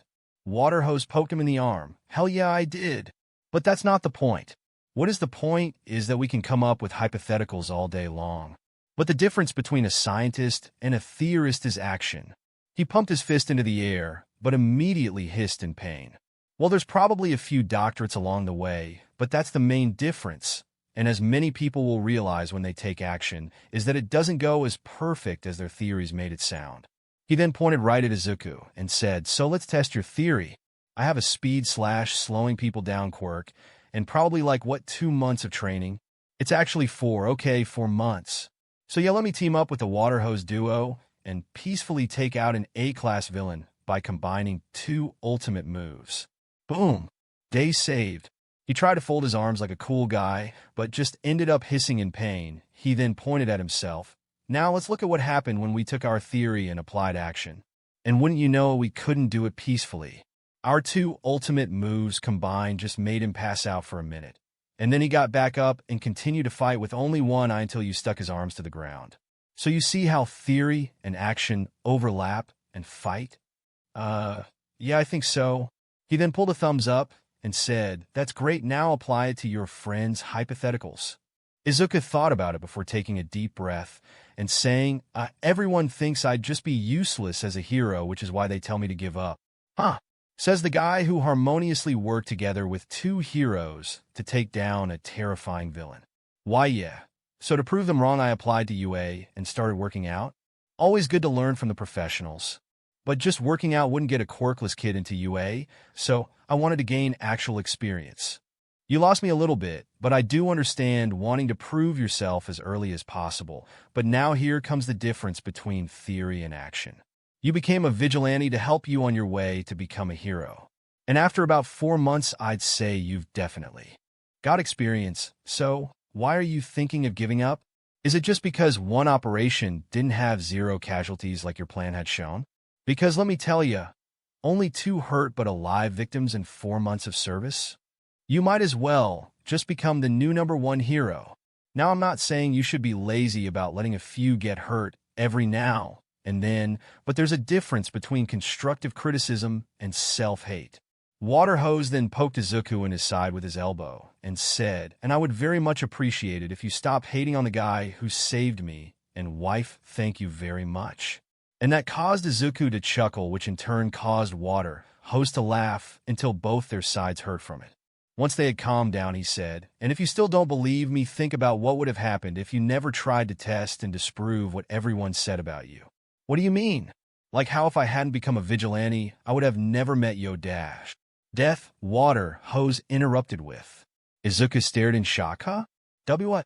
Now the hero had a grim look on his face as he said, I'm saying that if you believed all those haters, I would be dead. My wife would be dead. And our son would grow up all alone except for his aunt. But it goes further than that. How many lives do you think you've saved in your 4 months? I don't can dash. Doesn't matter, it could have only been one little girl, and it all would have been worth it, because that one little girl would have died without you. So seriously, don't give up. I'd much rather risk my life to try and save a single person than be sitting comfortably on my couch at home worrying about hypotheticals all day. And I'd give the same effort no matter if I was quirkless, or hell, even had All Might's quirk. He cracked a smile, and then slowly fell asleep. And Izuku also cracked a smile, because even though he still felt miserable over what happened, he could at least feel better at knowing that no one died. And that was thanks to him, he thought as he put his goggles back on and made his way to the exit. But Shoyuta would miss the vigilante by about 2 hours. But that doesn't really matter right now, as he enters the male water hose hero's room. Yo, Aizawa, my favorite underground hero, yelled the hero as Shoyuta approached. How's it going, Izumi? He replied back. But Izumi looked embarrassed. You wouldn't have happened to see a green and black vigilante out there, would you?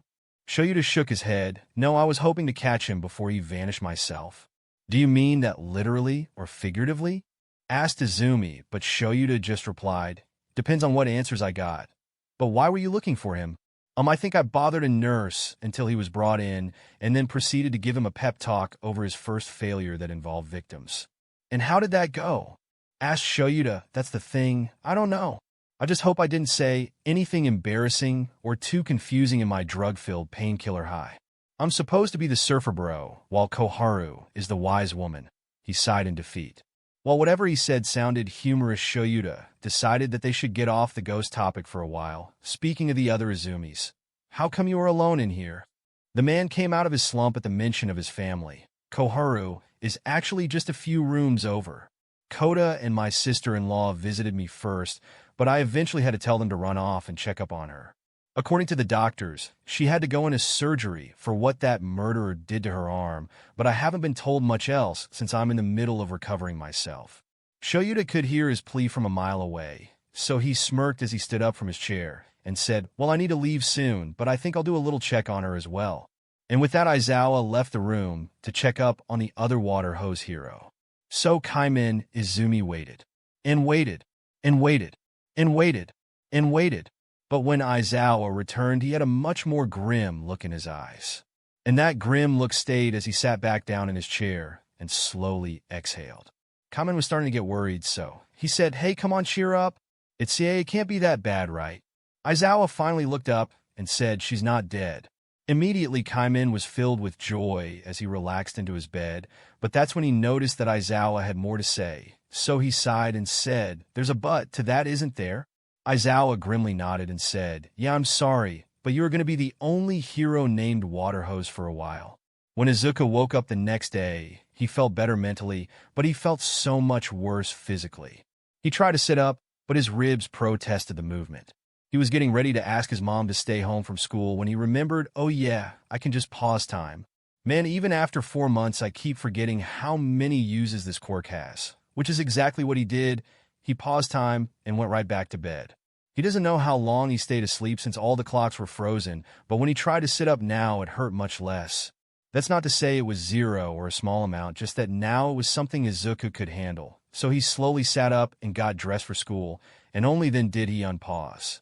It's also only then that he remembered that he did not wake up voluntarily today. No, he was woken up by his mother because he slept through all his alarms.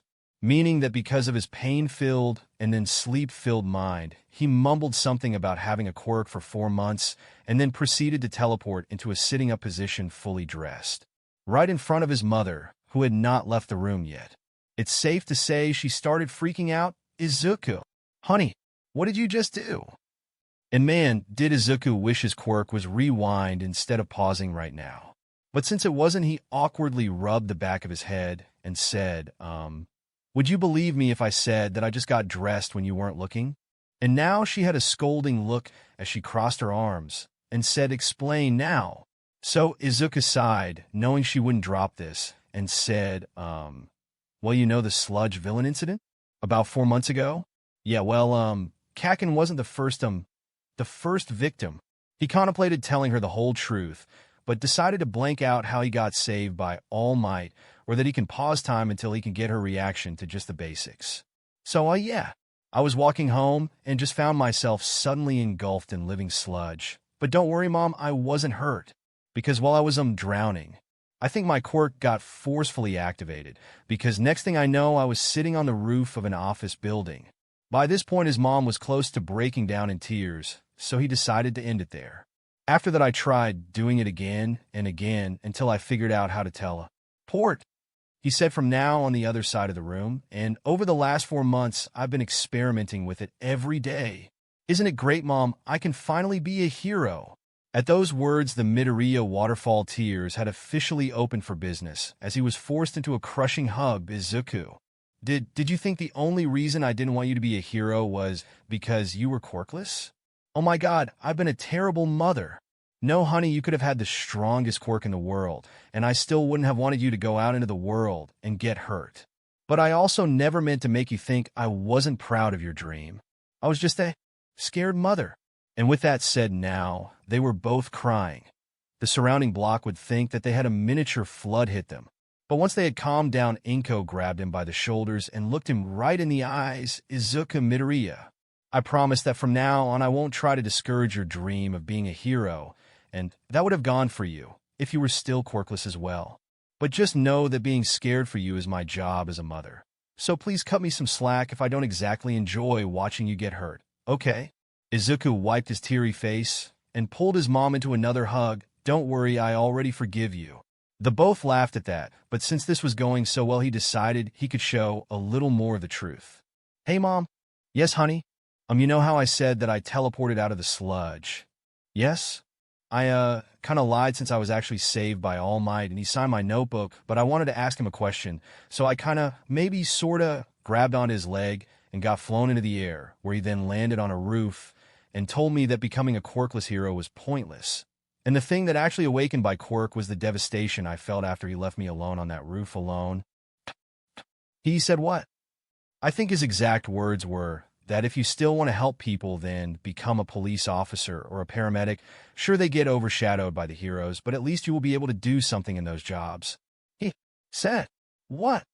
Toshinori Yagi was in the middle of trying to get all the green paint off his car when he simultaneously felt a dead cold chill run down his spine, but also the heat of a million scolding suns locking their sight on him. He looked around but couldn't find the source of such a powerful spike of rage. So he just slowly put the sponge down before exiting the room to hopefully lose the dark feeling he was now getting from his non-existent gut.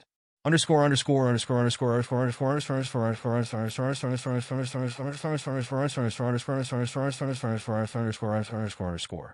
By the time he got to school, he was in much better spirits over the whole thing. Now, if only his body would get the memo. So he slowly walked through the halls to make sure he didn't aggravate his wounds, but all that did was gain the attention of two people he hadn't seen in a long time. He never really did catch their names since Kakin, just calls the guy with shoulder-length hair and a finger-extending Quirk fingers, and the guy with rocks in his hair Rockhead. I know real original nicknames, but both of them were approaching Izuku now. Would you look at that? Deku couldn't pull off his disappearing act again, said Fingers as he slung an arm around Izuku's shoulder. Rockhead approached from the other side and started slowly collecting rocks around his fist. I know, right? Who does he think he is avoiding his friends like this? But all this did was piss Izuku off, so he just started walking forward while ignoring them.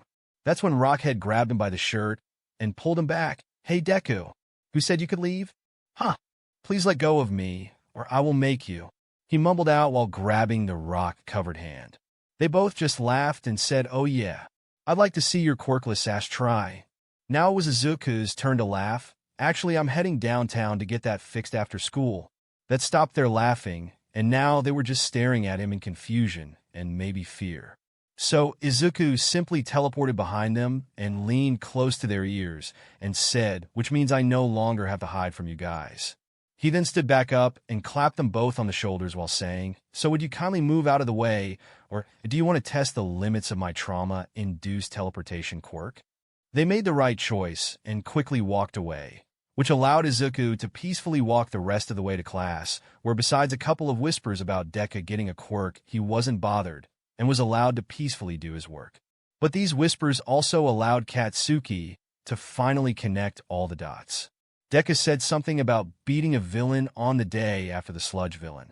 He started being able to avoid everyone, but no one could figure out how. When he went over to his house, he said he had been training a new talent.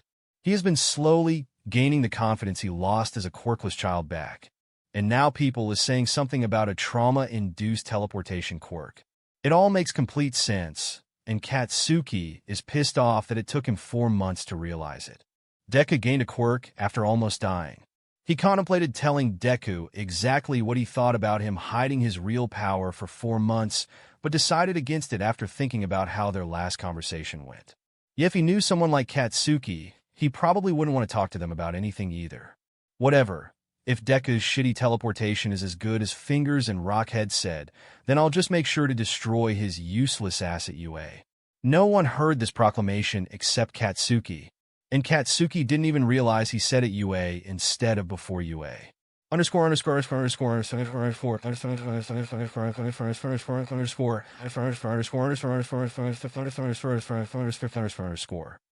school day was over, Izuku didn't even bother waiting for everyone to turn away as he teleported him and his stuff to the exit and started walking home. After that, he watched a TV show until his mom got home. "Okay, Izuku, let me put this stuff up, and then we can head downtown to get that Quirk you hid for 4 months registered."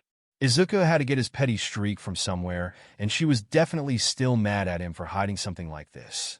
Once they were both ready, they started their drive to the hospital. "So, got any other secrets you've been hiding from me over the last 4 months?" The question was asked jokingly, but he could also tell she was fishing for information. He thought about what to say, but settled on, "I made a new friend about 2 months ago."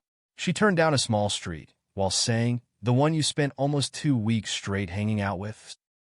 Yep, that's the one," he said, white, turning to look out the window. "Am I going to get a name for the friend you've been hiding?" "His name is Shudo." "Is there a last name?" "Yes, but you have to promise not to freak out." Fine, now tell me." "I'm getting excited." "His full name is Shudo Todoroki." "Todoroki. As in the family name that I only recognize because of my hero-obsessed son." "Todoroki?" "The very one. And my son, the one who recently gained teleportation and has apparently been experimenting with it all this time, just so happens to run into the son of the number 2 hero. Do you see where my mind is going, sweetie? Does it make it better if I say that I was just testing if I could use my quirk through looking at pictures, and that I didn't expect for it to actually teleport me inside of the Todoroki estate?"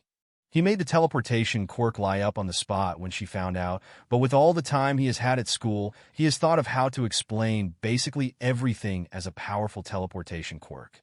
"Only if you invite the young Todoroki over, so I can hear this hilarious story from his side." He nodded and said, "I can live with that." Shortly after that, they arrived and were called for their appointment. There were multiple tests. Teleport here. Close your eyes and teleport there. Try to teleport an item. Try teleporting back home. Try to teleport something from your house to here. Look at this photo and try to teleport to this location. There were a few more odd tests and questions, but eventually they were done. They actually asked if he wanted to do an interview for the news, since he was the second oldest late bloomer in recorded history, but they said no, and were eventually walking out with a stack of papers. Pathfinder teleportation. As long as the user can imagine a pathway from point A to point B, then they can instantly transfer themselves to that location. This quirk doesn't have any type of limiter except large bodies of water that interfere with the pathfinding and very heavy objects. More testing is needed to figure out the exact limit, but anything over 500 pounds seems to be very difficult to teleport. That means they can teleport themselves, people, or objects anywhere in Japan. Downsides. Because this quirk is connecting one location to another, the user has stated that their legs can feel tired as if they actually walked that distance. But this effect only seems to affect the user and not anyone else teleported.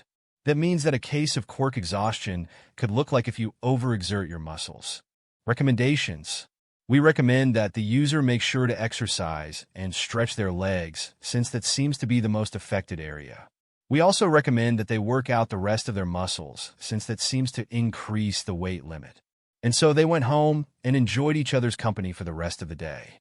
And they did the same the next day, and the day after that, until Izuku was fully healed. And once he was fully healed, he got back into his costume and headed out.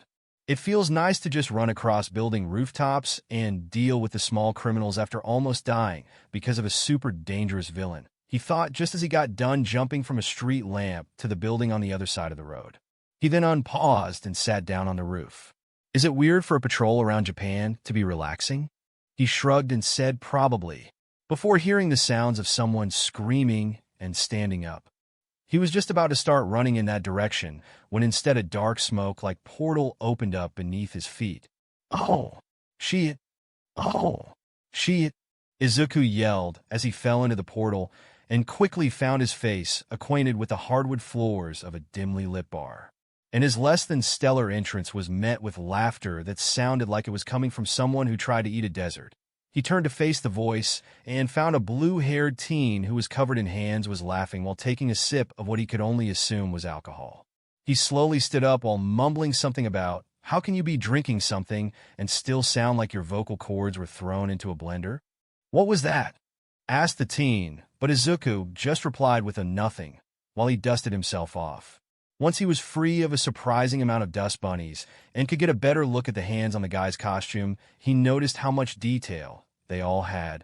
He teleported the one on the guy's face into his own hands and started to examine it closer. Wow, are these real? Oh, hey, look at that. They even have articulation so you can pose them. He quickly moved the fingers to look like a middle finger. But that seemed to be the wrong move, as the teen lunged at him with a shout of "Father." Having that shouted at him freaked him out, so he threw the hand at the teen before teleporting onto the stool he was just sitting on. I don't know if you were talking to me or that hand, but both options are creepy.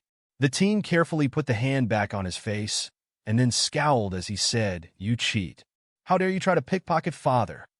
He then lunged again with a hand outstretched, but before Izuku could pause time to avoid it, another dark smoke-like portal appeared and engulfed his hand. Izuku then turned his head to look at where the hand was now, just floating in the middle of the room before a deep voice called out behind him, "My apologies. Young Master Shigaraki can be very touchy about his family." Izuku swiveled in his stool to face the bartender that had suddenly appeared. "Nah, it's cool. I just think it's weird you kidnapped the guy who was known for making his costume from other heroes and didn't expect him to try and do it to you." He went to pick up the abandoned drink, but it quickly fell through a portal. No fun. The misty bartender then pulled a clean glass out from behind him before filling it with apple juice and sliding it over to Izuku. "You know, for being brought here against your will, you are surprisingly calm." Izuku took a sip in frozen time, so they wouldn't see his face, and once the mask was back on, he slid the drink and himself one bar stool over, so the Shigaraki guy could have his seat back. "Would you believe me if I said this was my second time getting kidnapped by a villain that's not really a villain at all, because they wanted to recruit or train me?" he said while Shigaraki took his seat. They both stared at him confused, but Shigaraki was the one to speak up. "What do you mean not real villains?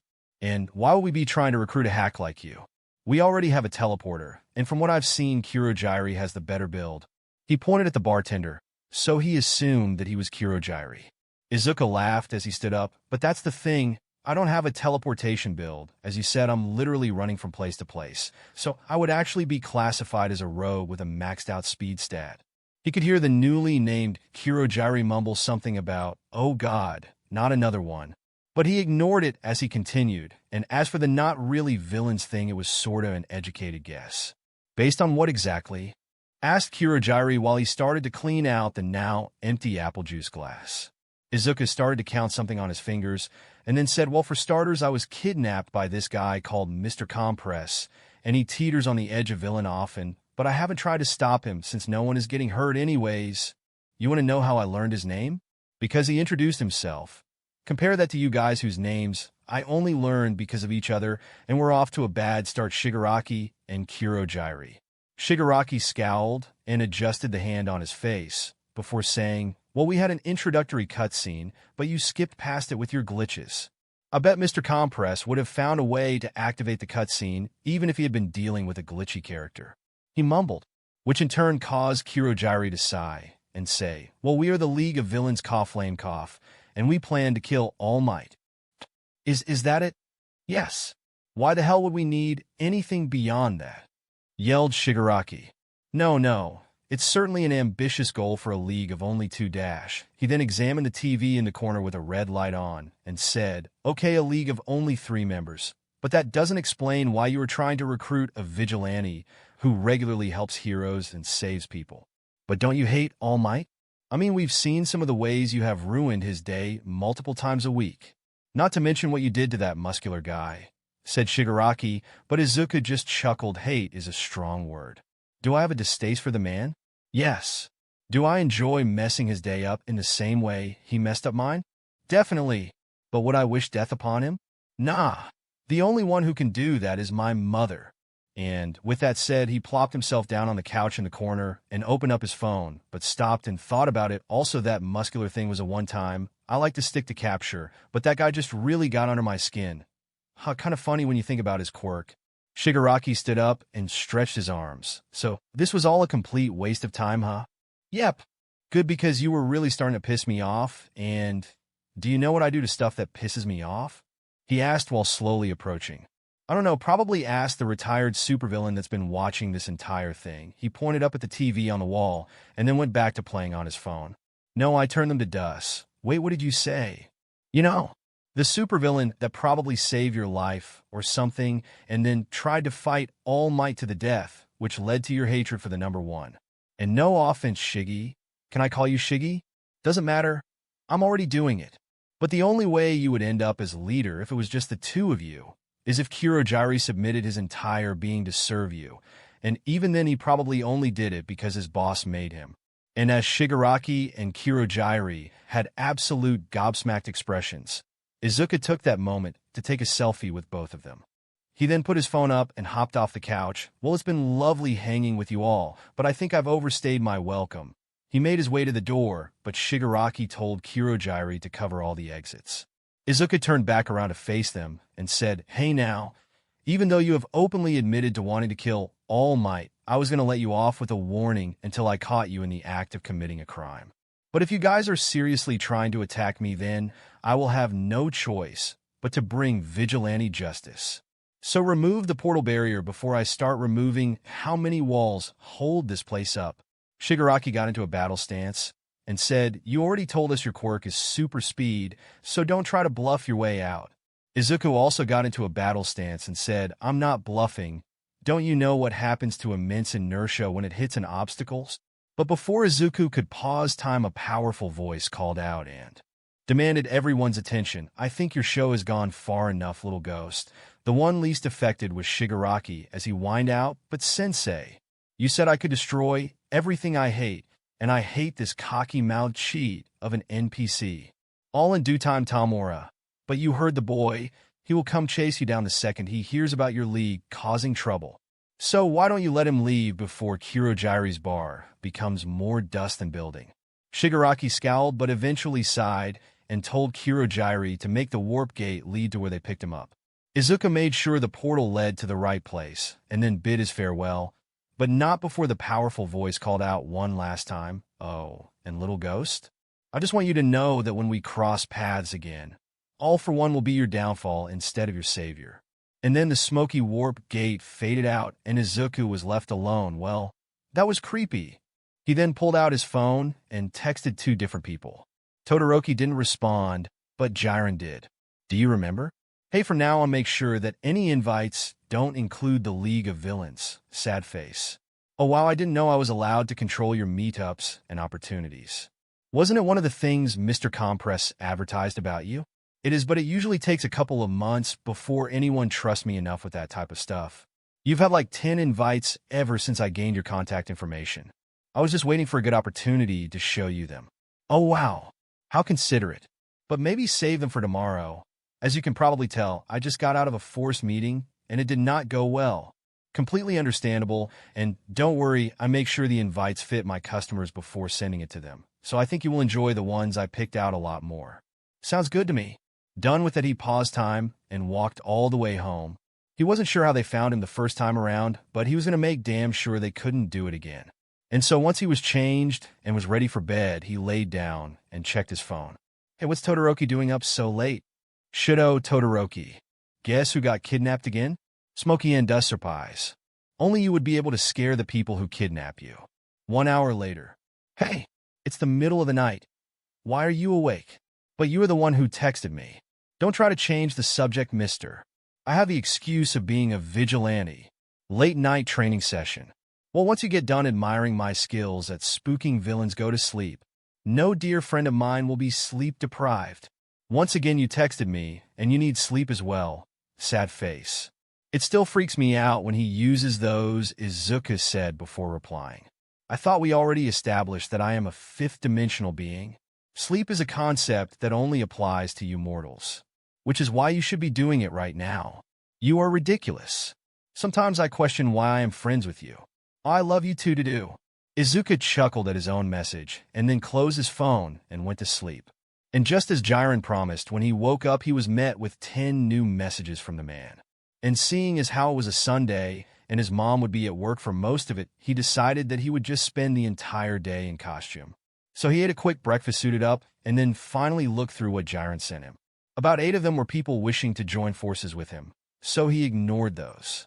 He thought the 9th one was the same, but as he read closer, he realized that they just wanted to do a HeroTube video with him. It sounded interesting, but he moved on to the last one. This guy simply wanted to meet and talk about how he could mess with Endeavor more.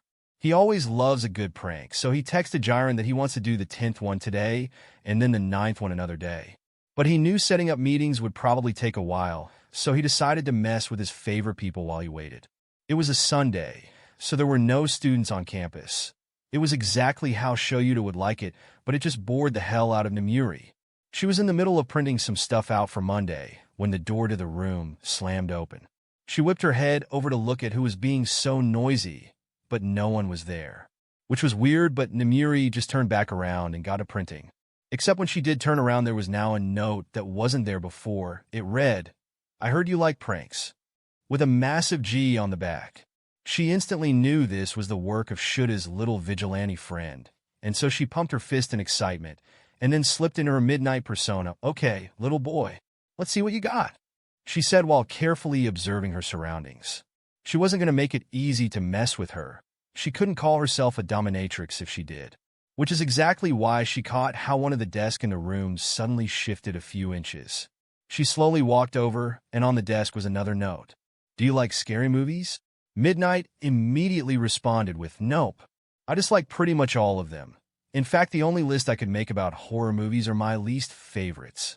She started listing a few horror movies in order of how much she dislikes them, but by the time she got to number 7, which just consisted of the entire Alien franchise, something else changed about the room.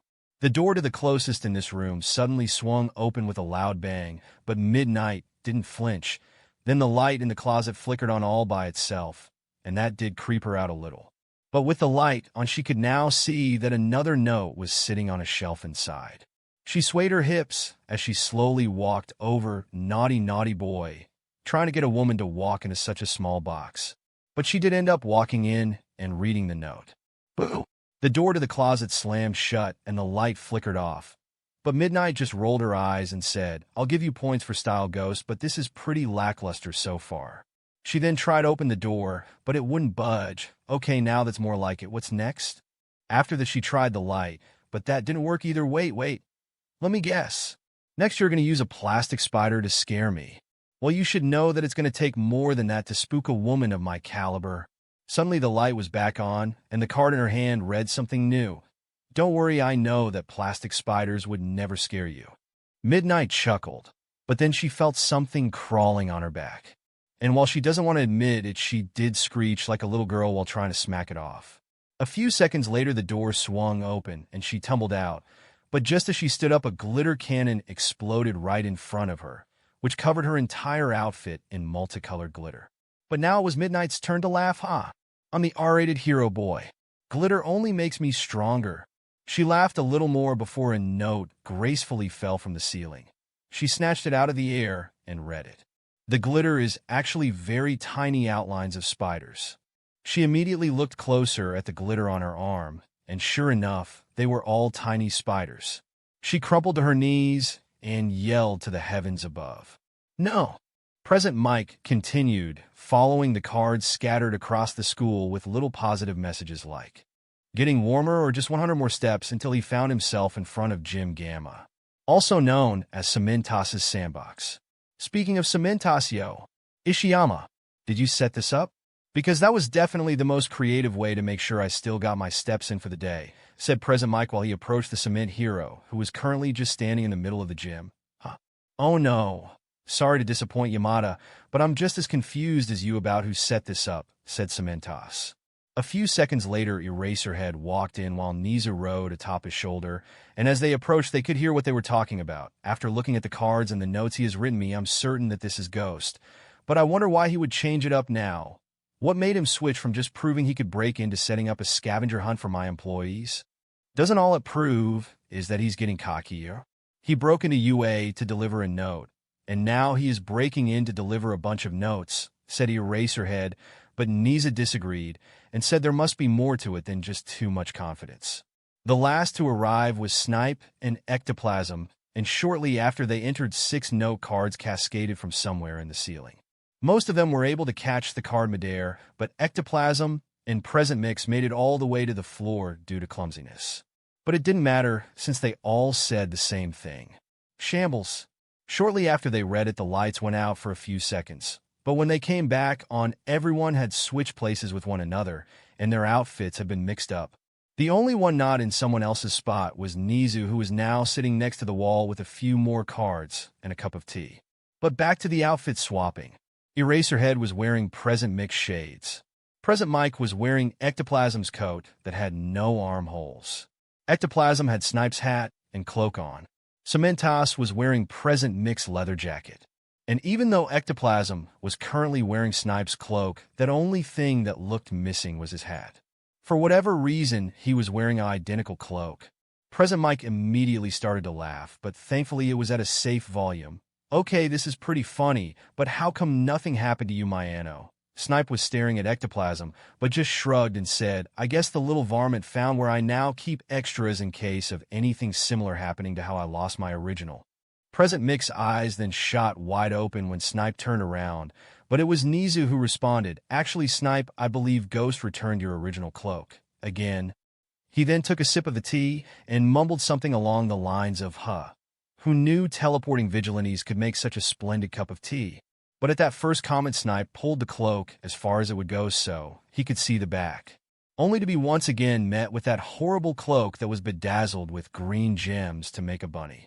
He immediately unclipped it and threw it to the ground in anger, but the cloak simply disappeared while a faint cackling played in the background. Once all that was done, Cementas slowly turned to face Present Mike and said, Yamada-san, I fear that if I move too much I will rip your jacket right in half, so please help me take this off. Present Mike chuckled while he walked over. Yeah, sure, I'll help right after I get my arms back. Yo. Ecto, my man. How the heck do you put this on with no armholes? He asked while trying to find a way to get the coat off that did not involve throwing it over his head. But Ectoplasm just adjusted the cowboy hat and cloak before saying, Clones that are not wearing my costume. Eraserhead then chimed in by taking the shades off and folding them to hang off his shirt before asking, Actually, now that we are bringing it up, why does your coat have no armholes?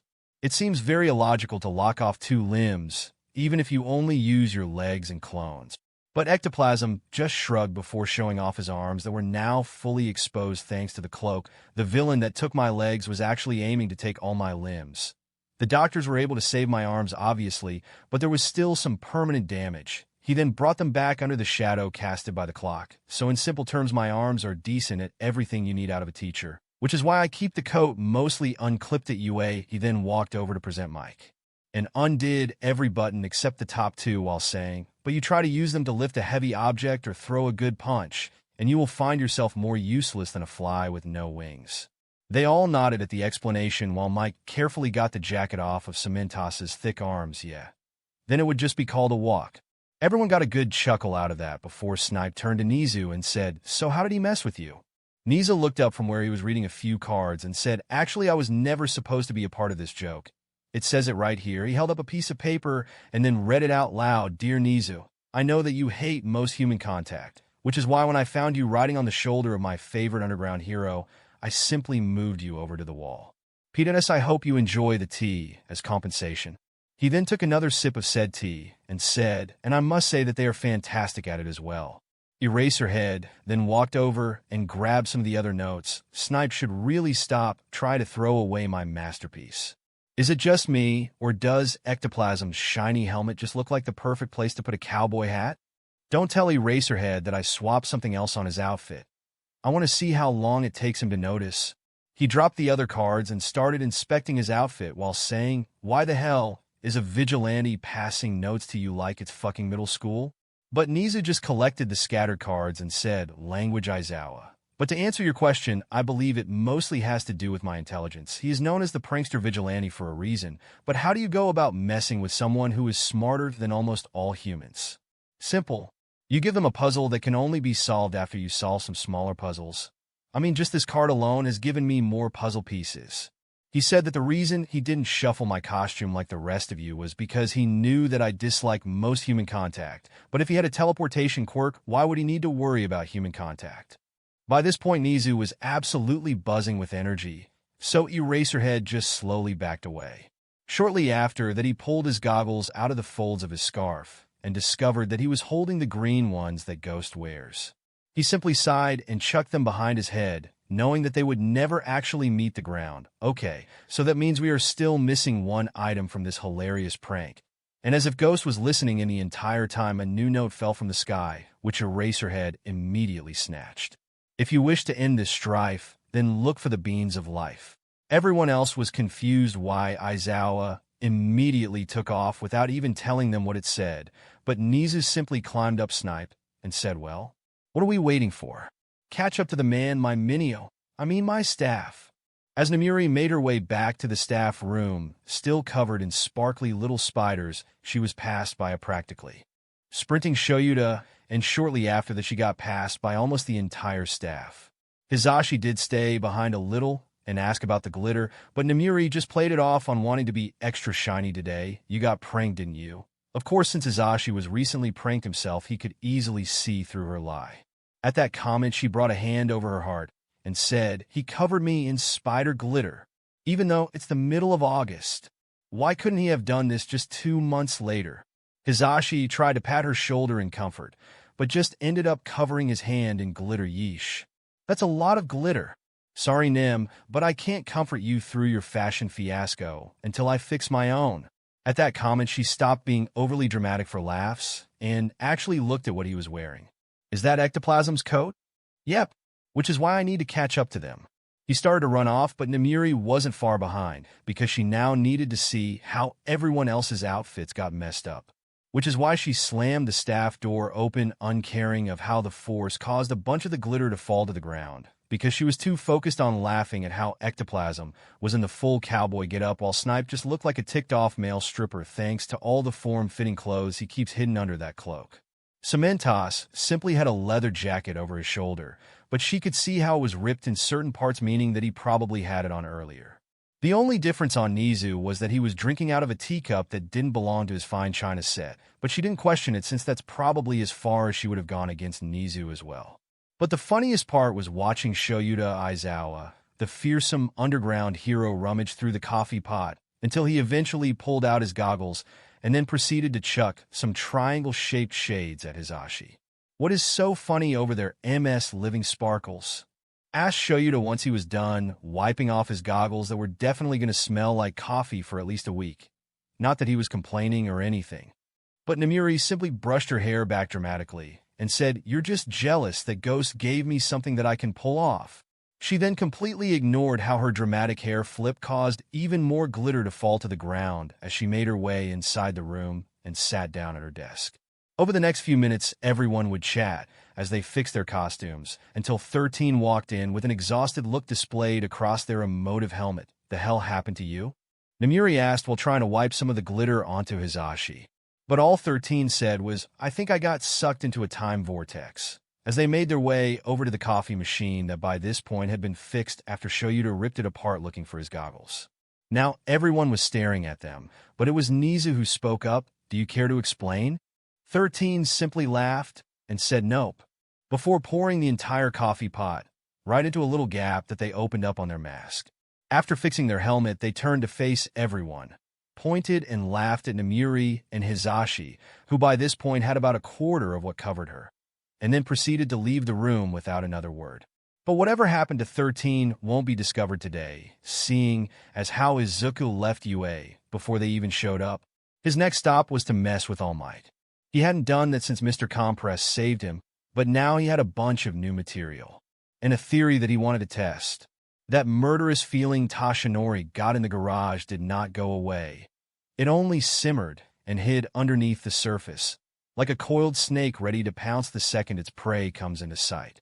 And so Tashinori just went about his life like normal.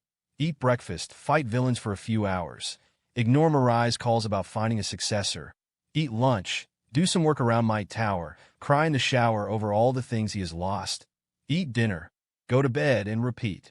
Yep, it was great being All Might. So great, in fact, that he almost forgot about that vigilante that seems to hate him for no apparent reason. Well, that is until he was in the middle of lunch. It was miso soup since what's left of his stomach can't handle much beyond that. And a brick with a note fell right on the desk he uses when he can't be All Might. I thought that only happened in the movies, he said to himself as he picked the brick up and turned it around so he could read the note. "Sorry I haven't messed with you in a while. I got kidnapped by the gamer boy son of AFO. But don't worry, I'm back and ready to kick your ass. So that's what happened to him. Well, I'm glad he's not dead at least. I just wish he would spend his time better than just wasting it on messing with you. He reread the note, but the text didn't change. Even if he was lying about being kidnapped, this meant that Ghost both knew he had an injury and who gave him that injury. There was also the chance that he wasn't lying, and that meant that his greatest enemy had a child. Just the thought alone had him thinking about regurgitating the messily amount of soup he just ate. He managed to keep it down, but he no longer felt hungry, so he wrapped the bowl up and placed it inside the fridge of his apartment. After that, he picked the brick up and proceeded to take the elevator to the roof of Might Tower. Once up there, he buffed up into all might and proceeded to launch the brick into the stratosphere. And if the sound barrier breaking wasn't so deafening, he might have been able to hear the sounds of laughter coming from a few buildings over. Izuku had originally planned to mess with All Might more, but since he basically proved his theory about the all-for-one guy being the one to almost kill him, he decided to leave it at that. Plus, he also got a text from Jiren saying that the guy who wants to mess with Endeavor was good to meet up now. So with that, he teleported away from Might Tower and instead found himself in front of an abandoned warehouse. Wow. Fancy place for a first meet-up, he said sarcastically as he opened the door. Thanks, I just got done renovating it, called out a just as sarcastic voice. Izuku made his way completely inside and eventually found the man who was currently sitting on a dark green couch looking at something on his phone. There wasn't many windows or lights in this place, but from what he could make out, the man had dark hair, was wearing a black or gray coat that had massive stitches running through its entirety, a white tank top, and some loose-fitting parts that also had massive stitches covering most of them. So is there any reason why you chose this place to strategize over how to mess with Endeavor over something a little more well-lit like a cafe or maybe a random roof? I heard that last one has been doing numbers with heroes and vigilantes lately. The man then stood up and lit a bright blue flame from the palm of his hand and brought it up to his face. And with the new light source, he could now see the badly scarred skin that covered most of his body. Let's just say, I can't exactly go incognito like you. Izuku backed away from the heat and said, Fine, I get it. So, is there any specific reason you want to mess with Endeavor, mister? Dobby. And that's all you're getting, he said while extinguishing the flame and walking over to a table with some chairs. That's fine by me, seeing as how you are only getting Ghost, Izuku said before sitting down in the chair on the opposite side of the table. So back to my other question, He ruined my life, and I plan to ruin his. The only problem is that I don't feel like I can take him head-on right now. Dobby interrupted with as he finally sat down in his own chair. Right, that tends to happen when your target is in the top 10, Izuku said while nodding his head. So that's where you come in. I might not be able to fight him yet, but that doesn't mean I have been sitting on my ass all this time. You see, I don't want to just beat him. I want to humiliate him. And what better way to do that than work with the guy who messes with heroes constantly, said Dobby as he played with a small flame that seemed to dance around his fingers. It kind of reminded Izuku of the first time he met Todoroki, but that was probably just because Todoroki had been using multicolored flames which included blue in that moment. Definitely no other similarities. So, what's in it for me? Obviously, you get some petty revenge on a hero that wronged you, which I completely respect, by the way. But what do I get out of helping you? Dobby sort of just stared for a minute before saying, access codes to a bunch of places that you probably never would have been able to access before, blackmail that you will probably never find anywhere else. And did you miss the part about how I said that I don't feel strong enough yet? Meaning one day you could hold the favor of someone strong enough to beat Endeavor. And trust me, there is no favor that I wouldn't be able to achieve, especially if it's illegal. Wow, that's actually more than I expected. I just wanted to say the what's in it for me line like all those movies do, Izuku said while chuckling. So we got a deal? Asked Dobby as he extended his hand across the table. Izuku met that hand with his own and said, definitely. In fact, I know just how to celebrate this successful meeting. He chuckled as he stood up and started to explain some of his more eccentric ideas for the number 2 hero. Breaking news! 2 masked individuals broke into Endeavor's agency and covered most of the upper floors in melted marshmallows. Psychic Burnin had this to say. It actually wasn't that bad until the boss showed up. Or so I've heard. I wasn't actually allowed to see the upper floors thanks to my quirk being permanently on. We now take you to an intern that actually got to see the mess in person. Sure, everything was still sticky, but it was pretty easy to remove. But when Endeavor showed up and refused to turn his flames off, that's when things got bad. The stuff became so melted thanks to his flames, I'm pretty sure that like half of the marshmallows actually chemically bonded to whatever they were on. Back to Burnin for more news on the criminals. They were both wearing all black, but one had green highlights while the other had blue. They never got too close to the cameras, but even in low detail, you could see how they were just running around with marshmallow bags and throwing handfuls, all willy-nilly. From their height, we're guessing they are both teenagers. One had some type of super speed or teleportation quirk, while the other could emit blue flames. Obviously how the marshmallows got melted in the first place. Endeavor himself had this to say. I believe that. After that, Shudo shut the TV off since he knew that he would just hear whatever Endeavor thinks when dinner or the next training day rolls around. Hey, I was watching that, yelled Ghost from the other side of the couch. Shudo just turned to look at him and said, why can't you watch it at your house? Ghost took his goggles off to make sure Shudo saw his eye roll and responded with, I mean, I could do that, but what's the point if I can't see your reaction to my first breaking news story? The fact that it was your father was just a cherry on top. Shudo nodded and said, I guess that makes sense, but what about your companion? I thought you did everything by yourself. At that, Ghost stood up and walked in front of the TV. Oh, Dobby? Yeah, that guy has some major beef with Endeavor. For the most part, we just teamed up, because if I helped him ruin Endeavor's day, he would give me a bunch of access codes that belonged to Endeavor. He said all this while rummaging through his jacket pockets until he eventually pulled out a slightly burnt and crumpled up paper. He handed it over, and after unfolding it, Shudo could see that the paper was covered in codes, just like he said. The weird part was that he recognized all these codes. Except for maybe 3 of them, these were all the codes that Endeavor made specifically for the Todoroki family. It made Shudo tilt his head in confusion, but he guesses that this Dobby guy simply found the Todoroki codes by accident and probably doesn't even know that they aren't the normal codes since they all work. So in response to this hypothesis, he said, if that's all you got out of it, why not just simply ask me? Endeavor makes sure that all his children remember these types of codes, just in case of emergencies. But Ghost just scoffed. That would be abusing our friendship. I don't want you thinking I'm only friends with you because you are related to Endeavor. Shudo once again nodded to the sound logic, and then said, I see. Well, do not hesitate in the future.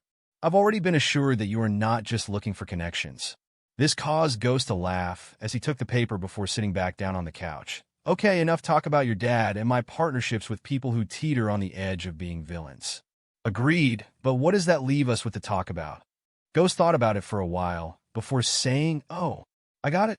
What high school are you thinking of going to? Shudo dislikes that his father must be relevant even when they're not talking about him. But to answer that question, my father already decided that I'm going to UA High School since he went there as well. Oh hey, I plan to go to UA High School as well. At first it was because All Might went there, but now it's more about just how many successful heroes come out of that place. Maybe we will be classmates. Ghost said with stars in his eyes and what was probably a blinding smile behind that mask. Is it wise to tell me that? What about your secret identity? I trust you, plus my mom has been pestering me to bring you over, so I planned to reveal who I was anyways.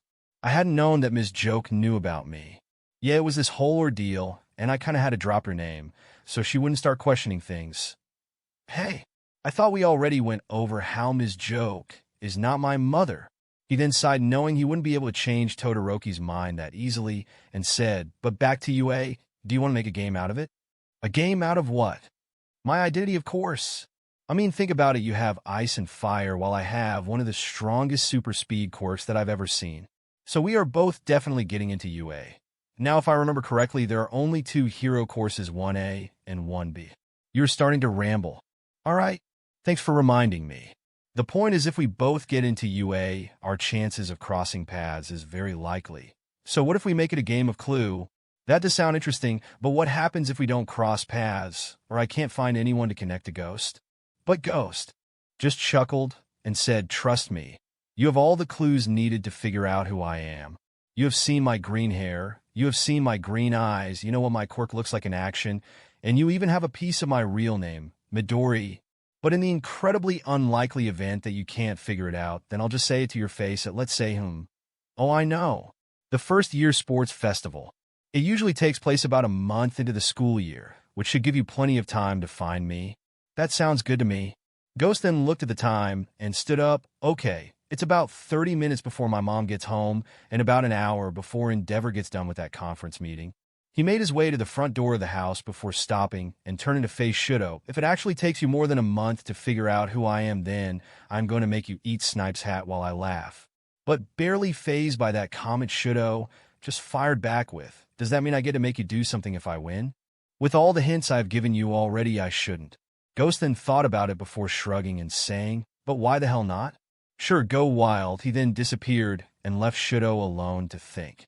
Except Shudo didn't even need to think about what he would do if he won this game, since he had this request ever since he met the vigilante. Once I find you at UA, I'll finally get you to admit that your mother is Ms. Joke. Thank you for joining us on this journey through What If Prankster Deku Had Unlimited Time Control. We hope you found it as captivating as we did. A big thank you to Cooper Radio for creating such an engaging story. Don't forget to visit their profile on archiveofourown.org for more fantastic works. The link is in the description below. If you enjoyed this video, please give it a thumbs up, share it with your friends, and subscribe to Zenin Fanfics for more intriguing explorations into fanfiction and fantasy. Your support helps us create more content like this, and we love hearing your thoughts and suggestions in the comment section. See you soon in the next video.